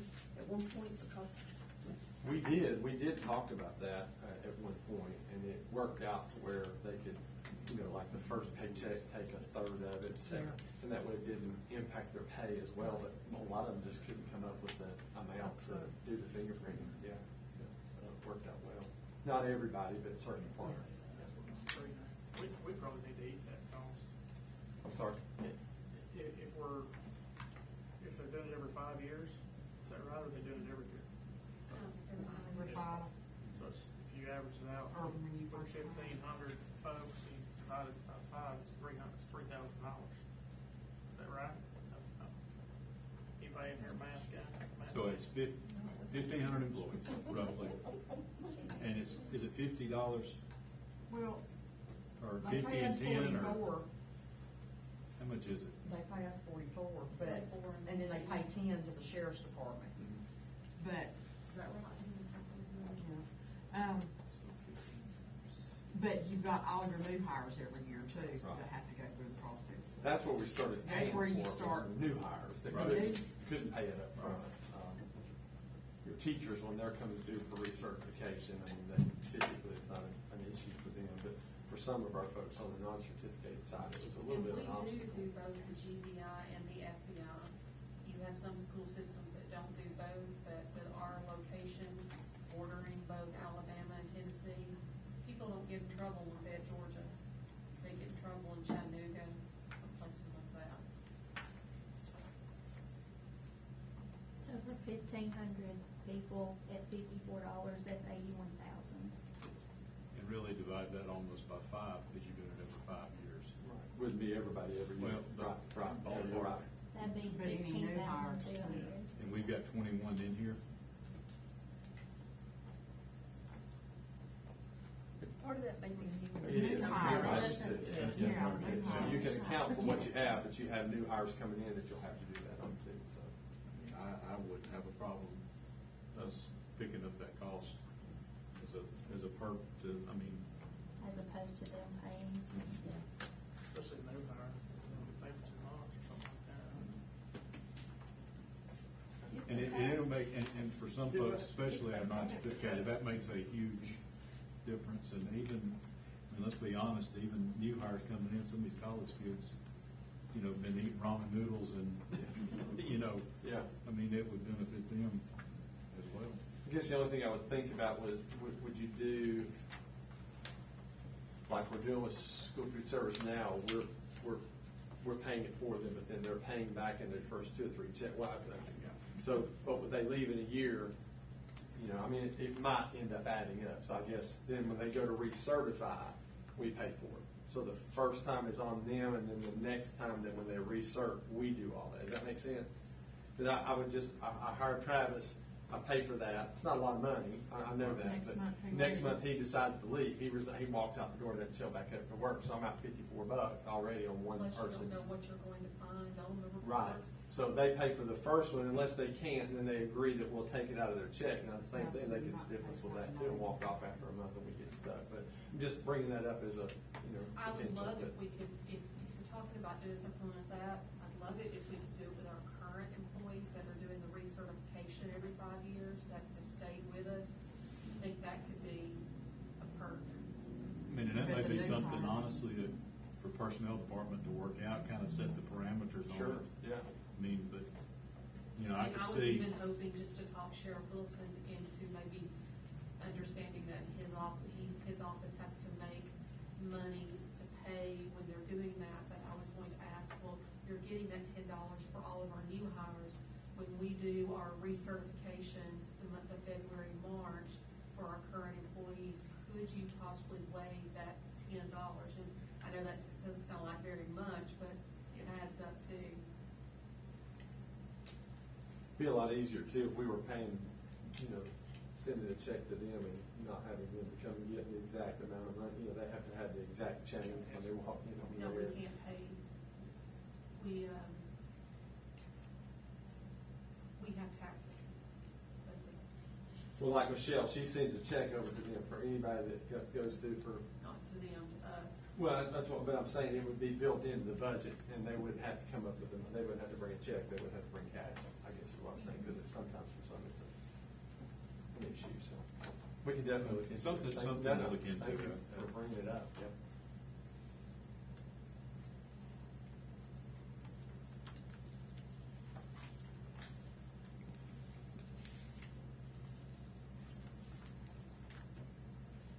We ready to move on?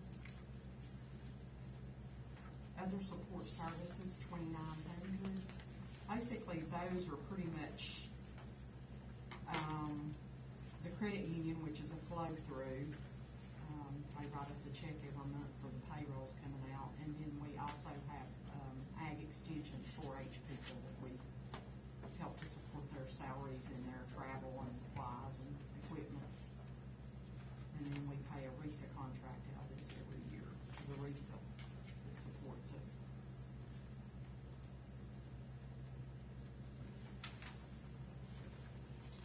And then the next page is just where I'm estimating transfers that the general fund might have to make to other funds.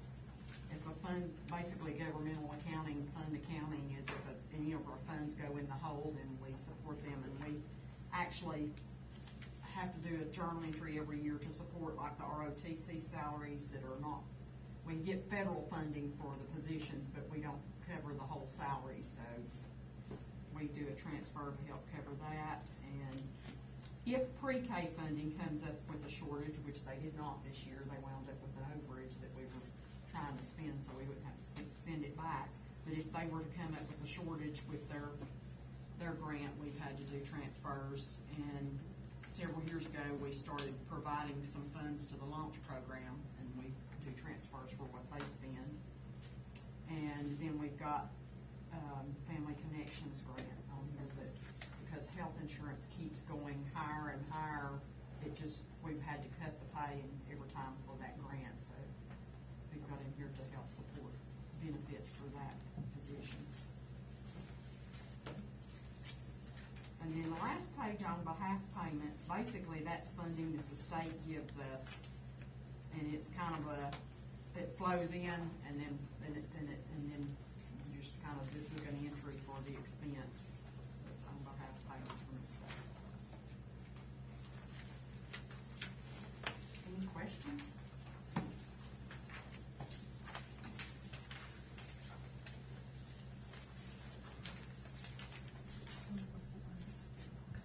And basically, I also put the salary scales in there, but all I've done at this point is change the dates on the top of them. Unless you tell me to do otherwise. Do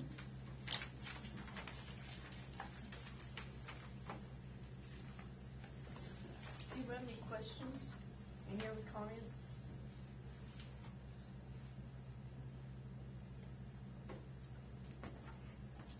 And do we have any kind of a comfort level with this tentative budget going on our website? Because basically what we've got to do next is advertise the public hearings that we'll have before our next planning session and our regular board meeting. So I need to get that advertisement to the paper tomorrow in order for it to come out in the Messenger next week, which would be the week before we have our meetings. But when I put that in the Messenger and it comes out next week, it will say that people can go to the finance page on our website to see this tentative budget. Before we discuss the budget, can we take about a 5-minute restroom break? I'm sorry. I'm sorry. That sounds like a good Is plan. that doable? That Is that is. allowable? We need a motion to adjourn. Any more questions or comments about the budget? Any thoughts on what you've seen tonight, especially that tentative front page looks like, based on projected revenue, projected expenditures? You know, that's showing fund balance going from 43.9 down to 33.4. If we get the projected revenue and we hit the projected expenditures, if not, it'll be, obviously it would be less than that depending on if you have more revenue than expenditures. But about the potential additions to the budget that we had talked about. So we give you a lot of options. You know, the one that we came up with right at the very end was just because of where your fund balance is. When you look at that $1,500, 1.5 million, but the $1,000 the governor has given to, in this budget, has given to the custodians again. So we'll follow through with that. And the thought was, do you go ahead and follow suit with all your other employees and provide that for them as well? We didn't do that last year, okay, just so you know that. But in lieu of not doing something on the steps or the salary additions, would you consider doing something like that? So I just, you know, before we leave, that helps us with determining what the tentative budget is, because if it's not, then it pretty much, other than the minor adjustments we'll make to what we talked about tonight, it's going to look about like this, okay? I would like to do something for the bus drivers. I feel like they're For the driver, okay. I would like to do something for them, but guys, it's not my decision, it's ours.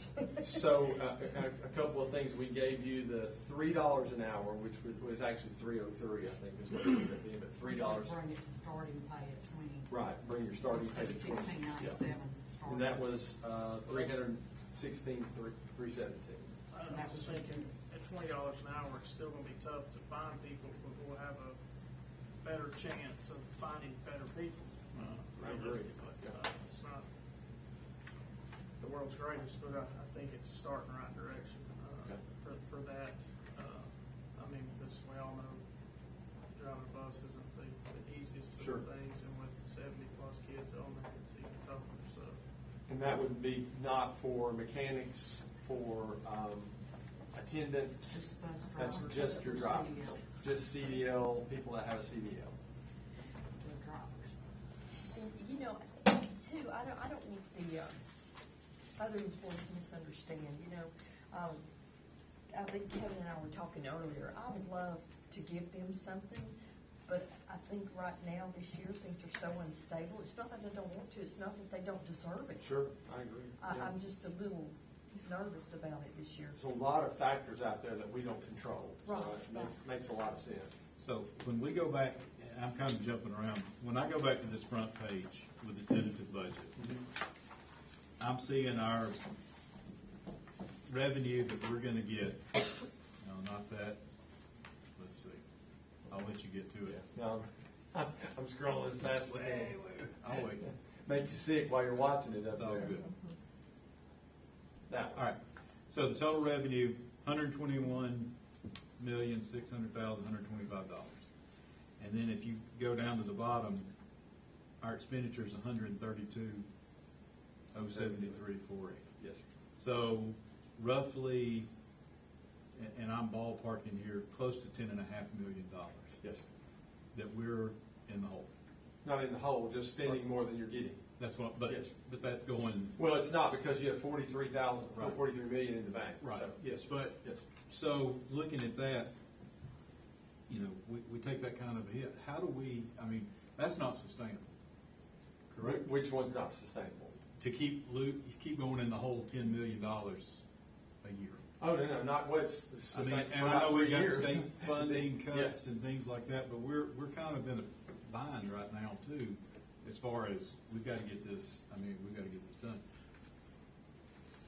Where do we look at, and I'm going down the road, I mean, you know, we do this a couple of years and we're gonna be below our threshold as far as what we're supposed to have in reserve.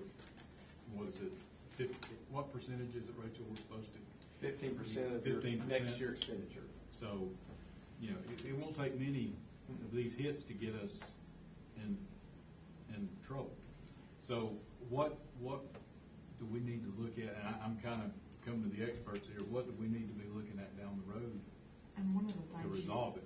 when we were looking at that budget comparison, all of these years, and I mean, these years that, of course, we had a lot of ESSER funding too that absorbed some of our Right. expenditures, so we did come way under budget in expenditures, and our revenue actually went above. So each of those years, we didn't touch fund balance, we actually grew fund balance. Right. If you look at all of that, and each one of those years, we had the budget where we were anticipating using fund balance. I just go back to the history, and the history shows that, except for a couple of years, from 2000, I guess 12, well, actually probably 2008 before I was here, up through 13, 14, when we were doing furlough days, and because we had 2 one year, we had 5, we had 8, and then we steadily came back down. We Then had 10 in FY That's right, we did. 2021. So we had, then we get into COVID, and then we got the additional federal dollars. But if you look at historical, and that's why I always bring that up. And to your point, Kevin, I think what you're trying to say is instead of predicting a 3 to 6% less in expenditures, just cut the budget down to where you know exactly what you're going to have. That's hard to do in our business because you don't know if you're going to get to hire those people, or if you're going to get the right people. You don't know if they're going to get those increases by upgrades during the middle of the year. But to your point, so that 3 to 6% that we always come under, and it's not because, I think Phyllis said, we get to the end of the year and you're looking at your budget and going, well, we need to go ahead and spend this or we'll lose it. We don't have that mentality. We tell them, you hold. Then if it's available, we can spend it, great. But if you don't need to spend it, it just comes back in and helps the entire system, builds that fund balance. So if you're looking at somewhere between 3 and 6%, and I just always land on, let's just say 4, just to pick the middle, right? 4% of that, you're talking about somewhere between $4.5 and $5 million that you're not going to spend. Then if you have $4.5 or $5 million more in revenue that you projected, you're at a balanced budget. Now, it doesn't look like that on paper right now, and that's why it's a budget, because it's a projection, it's not an actual. But then you take that one sheet and you look back at the actual, where we nailed it just about year after year after year and didn't use fund balance. To your point, though, and kind of to both your points with what Phyllis mentioned, there's so many variables this year. We don't know what the budget's going to look like next year or the following year. So back to your original question, 3 years and that fund balance is down to a point where you're under the 15%. I mean, it's a given. And that's without doing anything for your employees, potentially. Right. So the only thing you have to look at that point is cutting people, because 90% of your budget's wrapped up in the folks that are sitting in this room right here. Right. And so that's when you start looking at a RIF, or you start looking at the potential of cutting programming. You start looking at attrition and not replacing people. That's when class sizes begin to go up. So, I mean, there's a lot to consider as we go forward into the future. The other thing would be Congress finally figures out state health benefits has got us all by the neck right now, and they're killing us with health care costs. Right. So at some point, somebody's got to do something about that, and that's way above all of our pay grades, because that's the people that are elected to represent us that know state health benefits holding us hostage right now. And when you're going up $3.2 million and people are paying us for their coverage more than they make in a year's time, it's ridiculous. So it's a bigger issue, but right in front of us. You're exactly right, which is the reason we said, okay, let's go back and sit down and say, you got a $2.5 million QBE loss right off the bat. Your 5 mil share went up, so you lost money there, and your equalization went down. Okay, that's a trifecta there. You may not be able to afford to do any of this year, just to your point.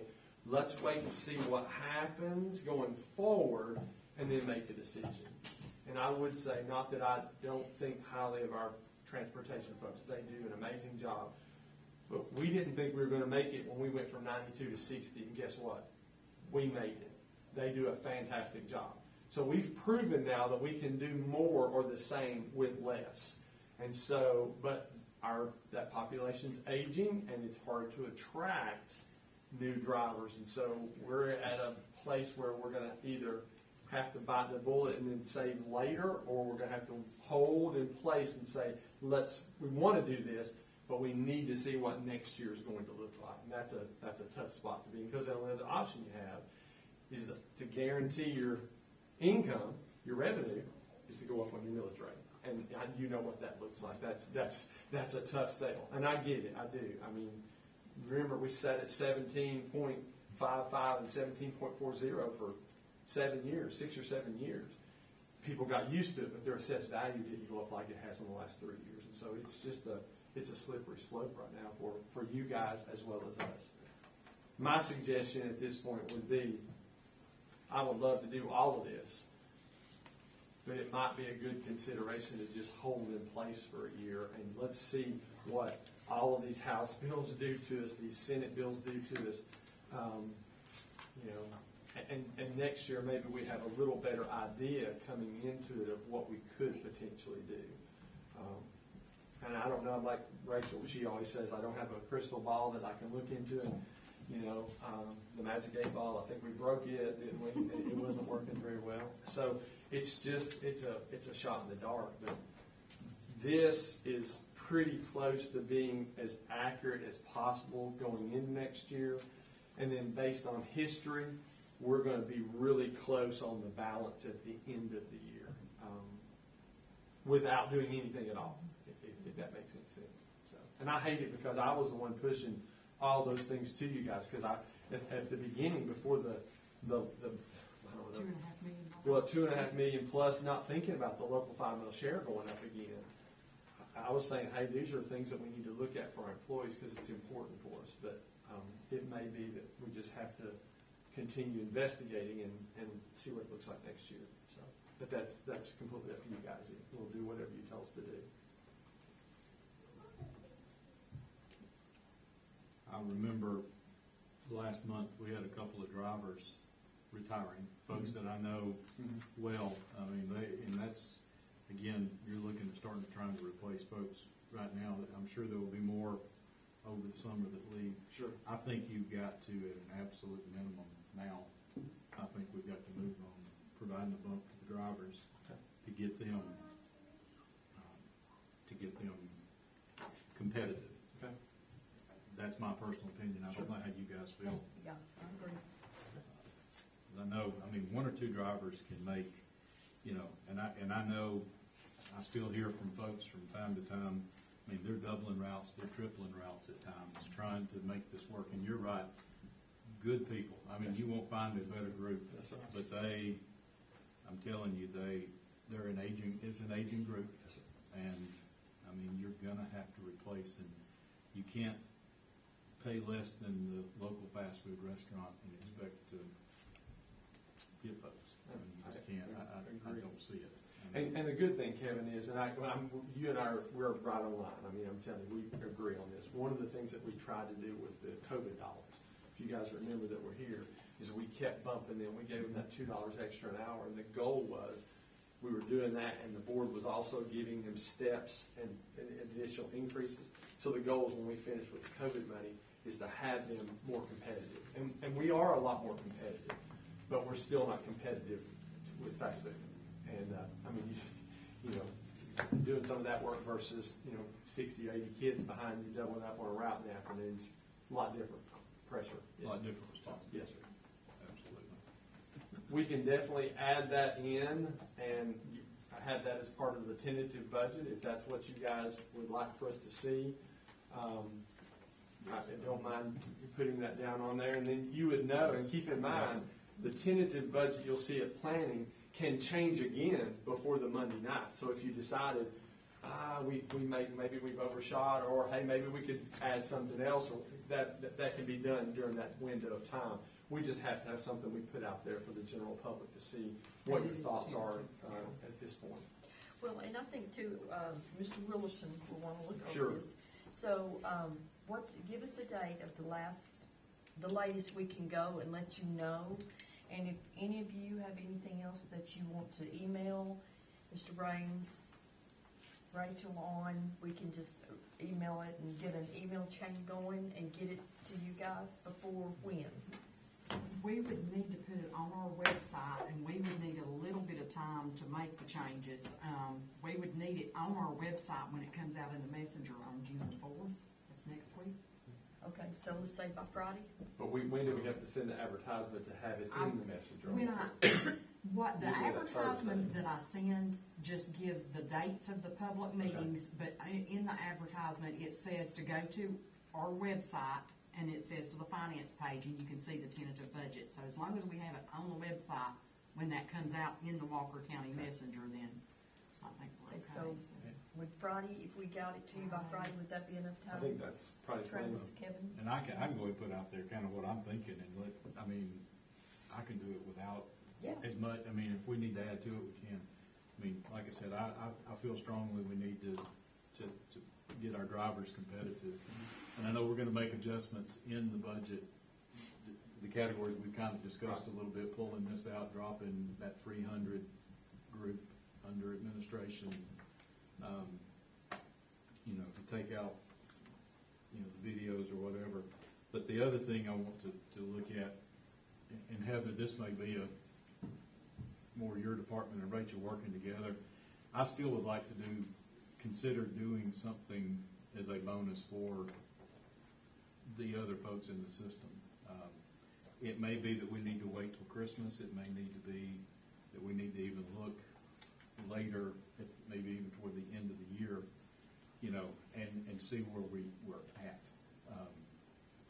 I'd like to at least go into, have that mindset going in, and see where we're at. If we've got, you know, if we've overshot 4% or 5% or whatever on our numbers, then that would kind of give us a little more wiggle room.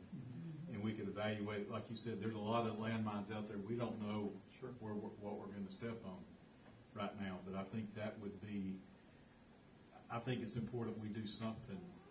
Oh, well, But, you know, but we've also got to be prudent financially and make sure that we're protecting, you know, the best interest of the kids here and not getting ourselves in a mess. are you talking put it in the budget or keep the mindset and possibly amend the budget later? I'm fine with amending it later. I mean, I just want that out there that it's definitely a consideration.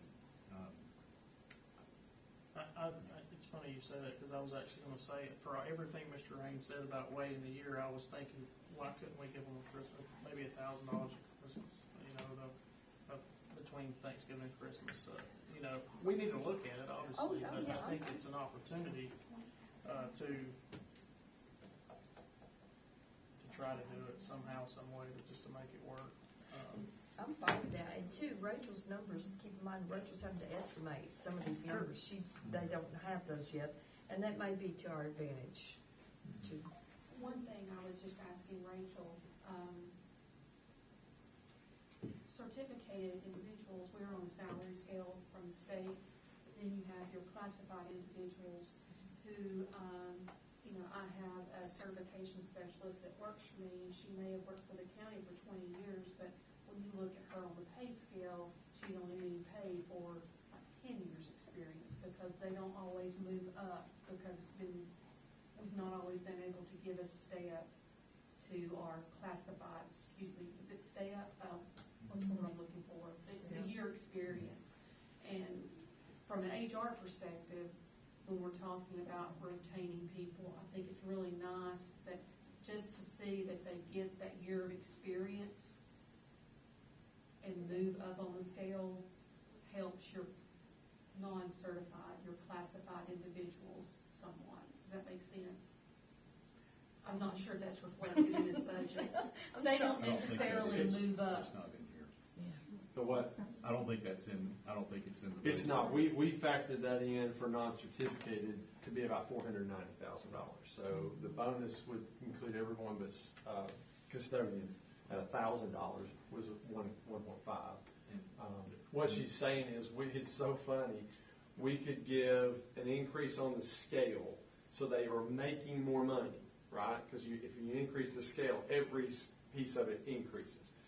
But not give them the step, and they would say, well, you didn't give us anything because we didn't go up on our experience step. And it's like, but you're making more money. It doesn't They just matter. aren't able For to whatever equivalent. reason, there's a block there. Right, Yeah. I mean, I know what I'm paid at my experience level because I'm certificated, but the classified individuals, when you go and talk with them, they may have worked for us 10 years, but they may only be paid for 4 years of experience or 6 years of experience. It depends on when they were hired, and during those years, did we give them credit for experience? And that's not always been the case because we haven't been able to. I just throw that out there. I think the reason we had talked about bonuses instead of going up on the scale or step is because once you go up on that, you're locked into it. You are. And the bonus, you know, you do One not time, lock, right. yeah. And Heather, I taking kind of what you're saying and running with it a little bit, I don't think it should even be a discussion about giving non-certificated a step or not. To me, their work experience should count just as much as a certificated. I know we're mandated by the state to provide those steps based on that state salary schedule. The state, when it comes to classified or non-certificated, they allow basically the local system to make that decision. And I would have absolutely no problem in just the experience that, I mean, have that pace, that salary scale, not salary scale, that schedule of experience set to mirror, really even mirror kind of what we're doing with the certificated up to the 21 plus. And, you know, you start out every year and then every 2 years and just guarantee those steps. I mean, Did we do one last year? We did a step We did. and a dollar, A dollar. and we did a step and a dollar the but year it before, shouldn't, and we did. I mean, I hate to see that as a debate because it almost diminishes the job that those folks are doing. I mean, like I said, their experience should count just the same as what a certificated person is doing. I mean, I don't think it's a debate over what they're worth. I think it's a debate over what we can afford. It is. So the board has always been given the information and said, if you do this, this is what it costs, but it costs you that next year too, or every other year, whatever. And there's just been that thought of, can we sustain that going into the future? And so it's a tough balance. It's just like you're facing right now, looking at this, trying to balance the budget. You know, anything you add to it's going to continue to widen that gap, Right. potentially not. So. Did you want to do that this, I would be totally in favor of doing that. don't you want to see how much it's going to cost first? About $4.90. Yeah. You already looked? Yes, Yeah, yes, ma'am. 490 is Just the a real increase, fast yeah, the non-certificated steps. The dollar increase was a 1.2, so you were looking at almost $1.5 million if you did both, which is what we talked about first. And then we also looked at the local salary increase, which was another $1 million if you did the current folks up to 21 and then added the 23 through 30 or whatever. 316 was for the drivers, and then 1.5 was the bonus. And you know, like I said, the more we looked at it, we thought, well, you know, realistically with the unknowns, the bonus is probably the place where we kind of fall back to because it's not sustainable. I mean, you don't have to sustain it. And then it gives you a chance to spend a year looking at, you know, what that looks like. But Kevin makes a great point about, you know, attracting drivers. It's just hard to do that right now, and that's the one group that we're still struggling to get back the workforce. We're not as much in other areas, even though it's difficult. And then the explanation is why the drivers and the custodians and no one else. And we can handle that part of it too. I mean, that's a discussion that, you know, we can look at the budget and say, for sustainability purposes, we had to really look at all of this. That's the only group right now that we're having to market for because we just don't have the drivers like we had before. Didn't you say previous the average age was 70 on a bus driver? Somewhere It's close. It's 68. Yeah.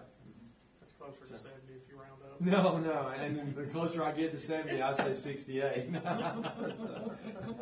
that's I mean, in all fairness, that's not a Walker County problem. It's Right. not a state of Georgia problem.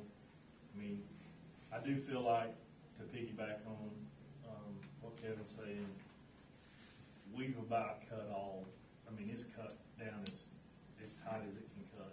There's not much meat on the bone. Yeah, I don't, you know, somebody asked when are we gonna go back to door to door, and I mean, that's not even in the foreseeable future as any kind of possibility. We're struggling to cut down. I mean, I think we could maybe utilize a routing system and get ourselves maybe a little more efficient, but there's just not a lot to cut with the way we're doing it right now.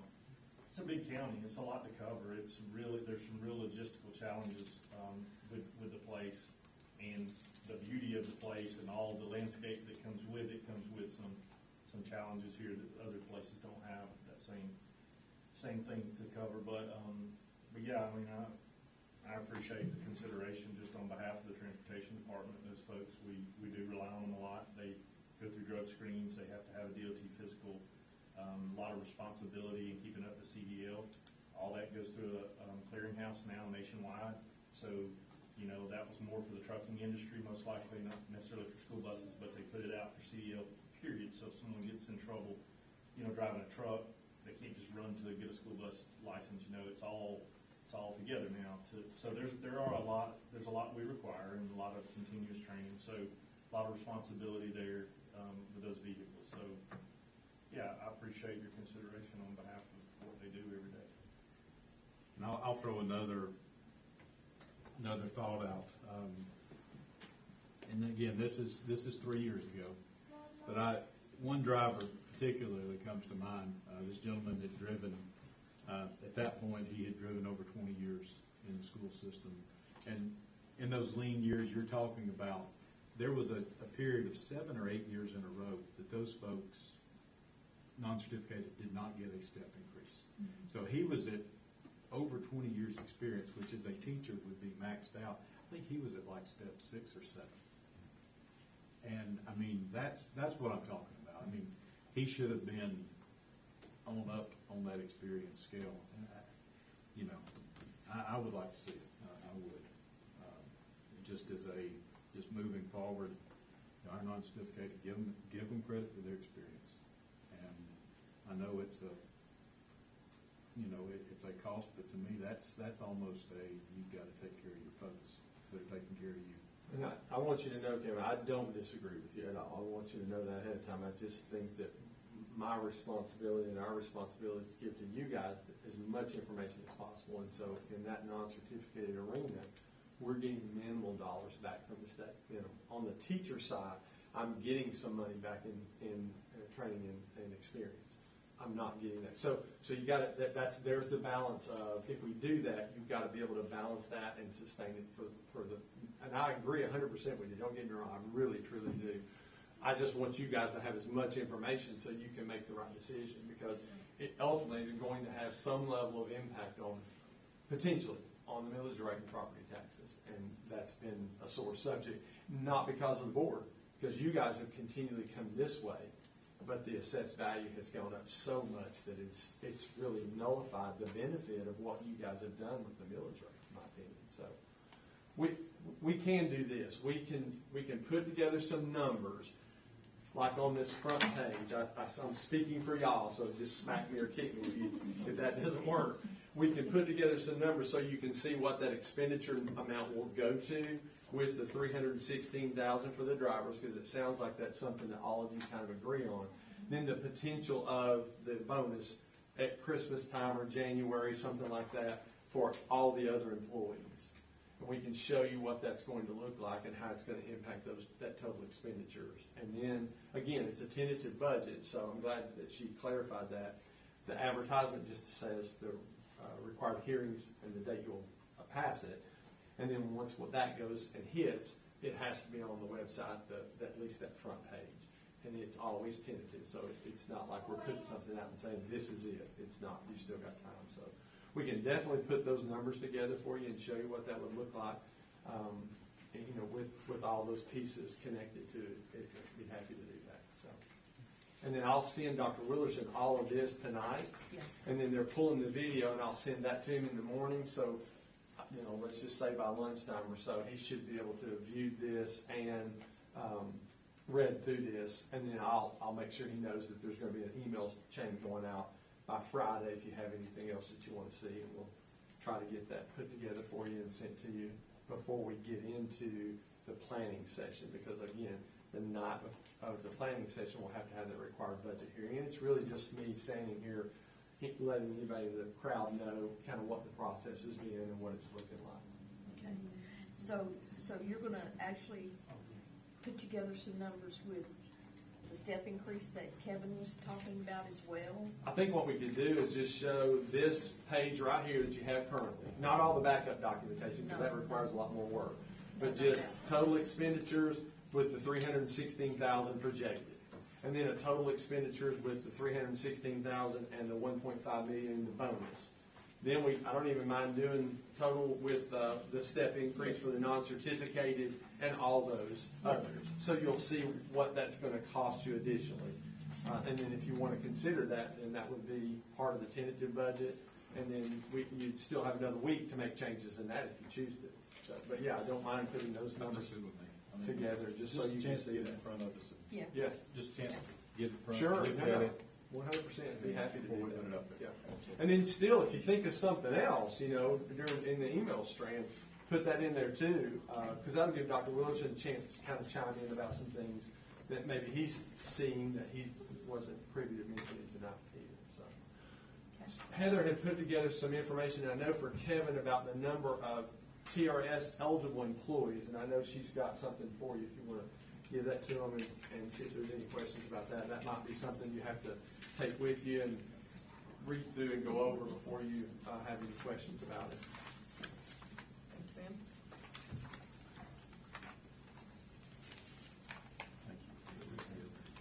Bus radios, we can talk about that real quick too. And what was the other thing? Oh, Yeah. Yeah, All three of them. I know. Did you notice that, Mr. Rain? Do what? Heather had her own cheering section at graduation. Oh. Brought everybody she knew. That's right, all Or three of them. everybody that liked her. No, we're just picking You on said there her. were three. Yeah, There was three of them. So that'll be homework for you to look at, and that can be part of that email train if you want to put something in there about that, if you have questions about that. Or you can reach directly out to Ms. Holloway too, if you have specific questions. And then I just wanted, since we're still in open session, the radios, so the gentleman came and went back through and told us exactly how many radios that we were going to need. We are moving to digital, putting the antenna at Fairland, correct me anytime I step out of bounds here, Chris, and going away from the cellular part because we knew we couldn't sustain that, right? Okay. So the other thing was to look at the potential of a repeater and an antenna in Naomi for Taylor's Ridge, because that's the area really that we struggle with. All of that money, all of that's coming out of the safety money that we have remaining that has to be spent before the end of June. Okay, so that's a little bit of a change. Any updates or any more information? Yeah, so just, he was here all day today. I met him at Fairland, looking at the rack and the closet. Make sure we get our equipment in there and dealing with our tech folks. So there's still, we would have to figure out what that would cost at Fairland and make sure, run some tests and figure that out. So that part, I think we would need to wait until next year's budget starting in July, but we can still probably have it in before the start of school. That's not a huge issue. All the equipment's available. Right now, working with the principals, and he's doing an evaluation of what we have, what we can utilize. Some of the radios we purchased, every bus radio in the last 3 or 4 years has been dual band, so you can run digital or analog off of, no problem.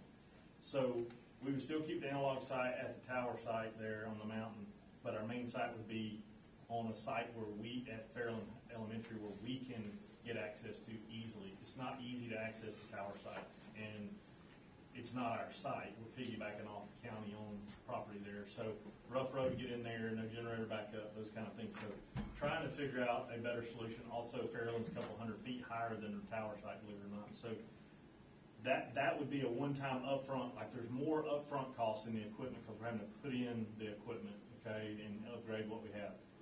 But we figured up in a year's time of the subscription or the sale plan it would take for the others, it's going to be close to $100,000 for the first year's sale plus the equipment that we were going to buy through that system. So I think we'll be close in the first year of Washington, and then we own all this. We don't have a monthly fee, right?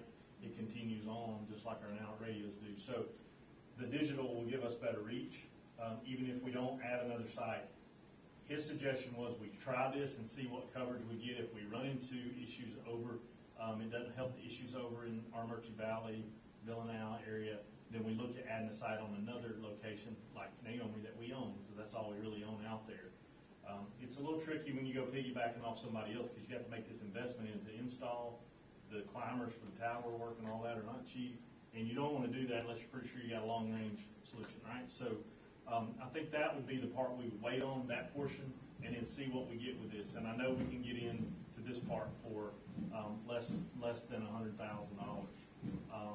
To give you a little context, we spent $450,000 where I came from 6 years ago, 7 years ago, on a system starting from scratch for a digital system to start from scratch. So, and we still didn't get as good a coverage for the buses. That was the challenge, because it was just, we didn't plan, I guess it didn't show up as good as they hoped it would, and you don't really know. So we ended up having to go back and spend more money, ended up putting a repeater and everything back at the original site where we had the analog, just running a digital system, and it got exponentially better. So it's just a challenge. If we're in South Georgia, 1 antenna, you're good, right?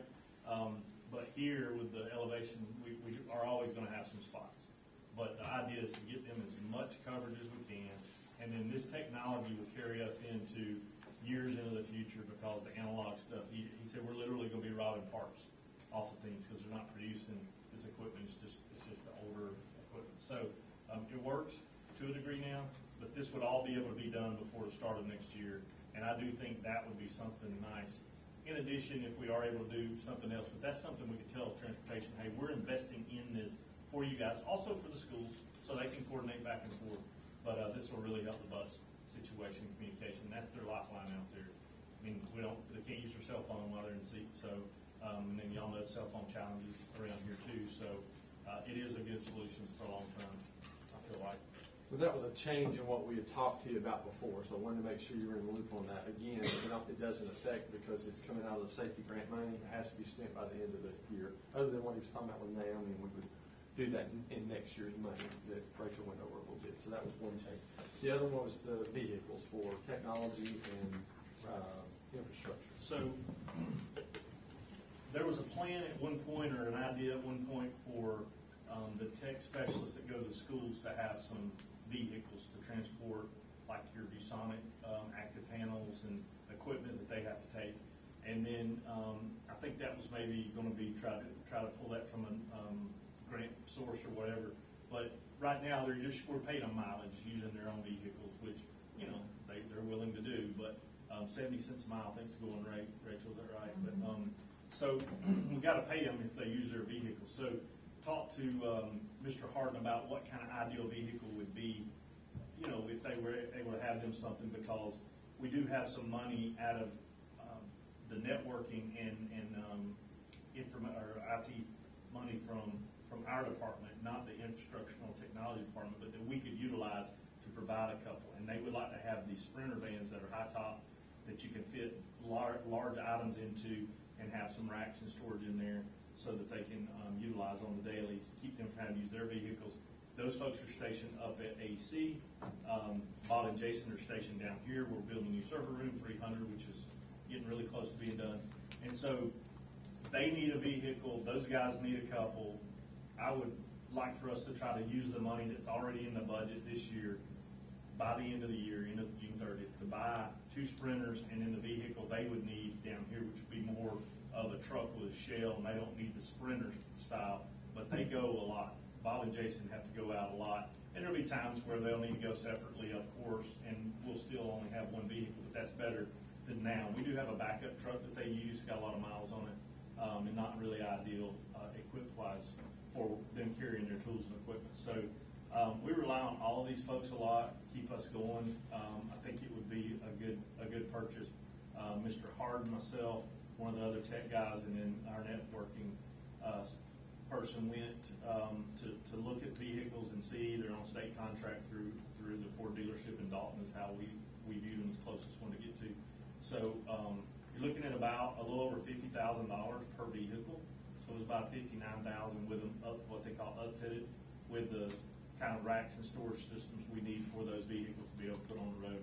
And these aren't like real fancy. I mean, they're pretty much base model vehicles, but to do what we want to do with them, and if it wouldn't affect our budget, other than the expenditures coming out of this year money that we already had planned for, I think it's a good time to do that, and we just would need you guys to know, like, you don't see the vans driving around, you guys need to know what we're talking about trying to do, and I wanted to ask answer any questions you had, or what specifically how this will be funded, or or how we would carry on. I mean, there will be some maintenance costs associated. Our fleet vehicle will go under our fleet policy, which is not going to change that a whole lot. But White Fleet, they'll take care of up there with our maintenance vehicle of transportation. So fuel, of course, will be an expense, but I feel like we're already paying that through their mileage when they use their own vehicles. So just thoughts, questions? How much money have we spent on mileage for these people this year? Do we know? Can we I get don't that know number? right off. Can we get that number? Because I think it's gonna probably offset one of the vehicles. I'd say we've probably spent several thousand in mileage. We got 6 techs, I believe, plus Mr. Harden, and so, when they get in and go, it will give them some vehicles to share. Now, again, I'm not advocating we get one for each person, but it will help not only just not using their vehicle, but the type of vehicle. Sometimes they need to come get our box van, and you're talking about 20 miles, Chickamauga, down here to get the box van, or we got to take it up to the end to be able to move bigger stuff. So we have vehicles that we can help them out with as needed, but sometimes, we run deliveries in the box van. A couple days a week. I'm not saying I'm disagreeing with anything you're saying. I just want just to to know try how to much see. we've Well, spent. Travis, I can tell you because I have to sign off on those Well, thank each you, month. And normally, you're looking at some months, one person's maybe 200, but anywhere from $50 to $200 a month per person. That's what we're signing $200 off per on person, mileage, there's 6 especially people. at the beginning of the year when they are setting up Chromebooks and they're driving to all 15 schools. And that's fine. I don't have a problem with it at all. I think it's kind of like the maintenance truck and your truck. I think it's a necessary thing. I don't want to pay mileage if we don't have to. Let's make sure that they have what they need and try to minimize those things. So, Just curious as to what kind of cost we're in. Yes. I just would like to know how much we've spent year to date Sure. for mileage checks for Sure. Coach Harden and I guess all of your crew, Robin. A lot. Yeah, it's a lot, yeah. It's a lot. And that's fine. Yeah. But if you think about it, I mean, if we're spending $12,000 a year on mileage, that'd pay for 2 vehicles easily, or 3 vehicles easily, so. Yeah, I feel like, we try to buy something like this, I know out of maintenance, we try to look at, for a vehicle, at least a 10-year, getting a 10-year lifespan out of it. Of course, again, big county, you're running a lot of miles, but try to get 10-year lifespan if possible out of equipment. We try to figure on more than that, but, you start talking about buying over 10 years, then you're gonna spend maintenance, of course, to have the vehicle and gas, but that's what that 70 cents, it doesn't cost 70 cents to gas up a vehicle mostly per mile, but it's all wear and tear and other parts, pieces of it. Now, again, not asking them to use theirs. I think that's a little bit of a perk for them to say, hey, we got something. Now, we want to make sure with them we got what they needed and wanted that worked for them. We're not gonna wrap these things, or it's just gonna be a white van, right? It's not gonna have. We got them all orange jumpsuits to go with it. That's right. Orange. Orange. It would have Only if something the that says- board and the superintendent want them wrapped. Just wanted you to have that additional information too, since you had it tonight, and those are time sensitive, I wanted to make sure you knew. Right. That's all we got. Oh, what yeah, you put sure. on our desk, is this kind of replacing what had been emailed out? Is that what you're proposing with this? That's already gone out. It went out today. Yeah. And what I did is I took the one that we did last year at the same time. Actually, I did it about a month earlier. Heather, told me, she said, really, today and tomorrow is a really good time because a lot of them are finishing up and, they're just waiting on the principal to let them know they can leave. And we'd already gotten several that had filled it out today, so. And we kind of narrowed the focus a little bit. I followed the 1, 2, 3, 4 that matches what you see in test scores, but what also we see in our district improvement plan, school improvement plan. So yeah, it went out today. And the SurveyMonkey disaggregates all that data. So once we start getting in, it'll separate it by location and each question. It is confidential, correct? It is. SurveyMonkey, and that again, Kevin, we have some that still won't fill it out even though it goes through SurveyMonkey. But it's limited to me and Heather having access to who can see it. Yes, sir. And we can't even see who. No, right, we can't. We just see the We answer. just have We don't see access who to the fills surveys it out. and results. Yeah. But it went out today, so hopefully we'll get some good participation from them. Have the principal's been encouraged to get that out and to. I sent it to them feedback first, yes, sir. From those guys? Yeah, and then we'll print it out too. We print out the QR code for our folks that maybe don't have access sometimes. Yeah. Anything else? Need a motion to adjourn? Motion. Second? Second. All those in favor? Let's go home. Thank y'all. We're gonna use those little people rabbits. You're tickled about that. That's $1 million. We'll use those clerical people to wrap those. Hey, that don't even include their benefits. That don't even include their benefits. It's like a Christmas list. Oh, that's right. Just everybody, because every time you turn around, is that including the secretary? But I see You like want me to go ahead and do that? Oh, yes, that's it. 240-something thousand. I was thinking, I'll let Ms. Hunter do the honors. So you how can- many, He won't stop. It's not a trick, is it? No, it's not a trick, I promise.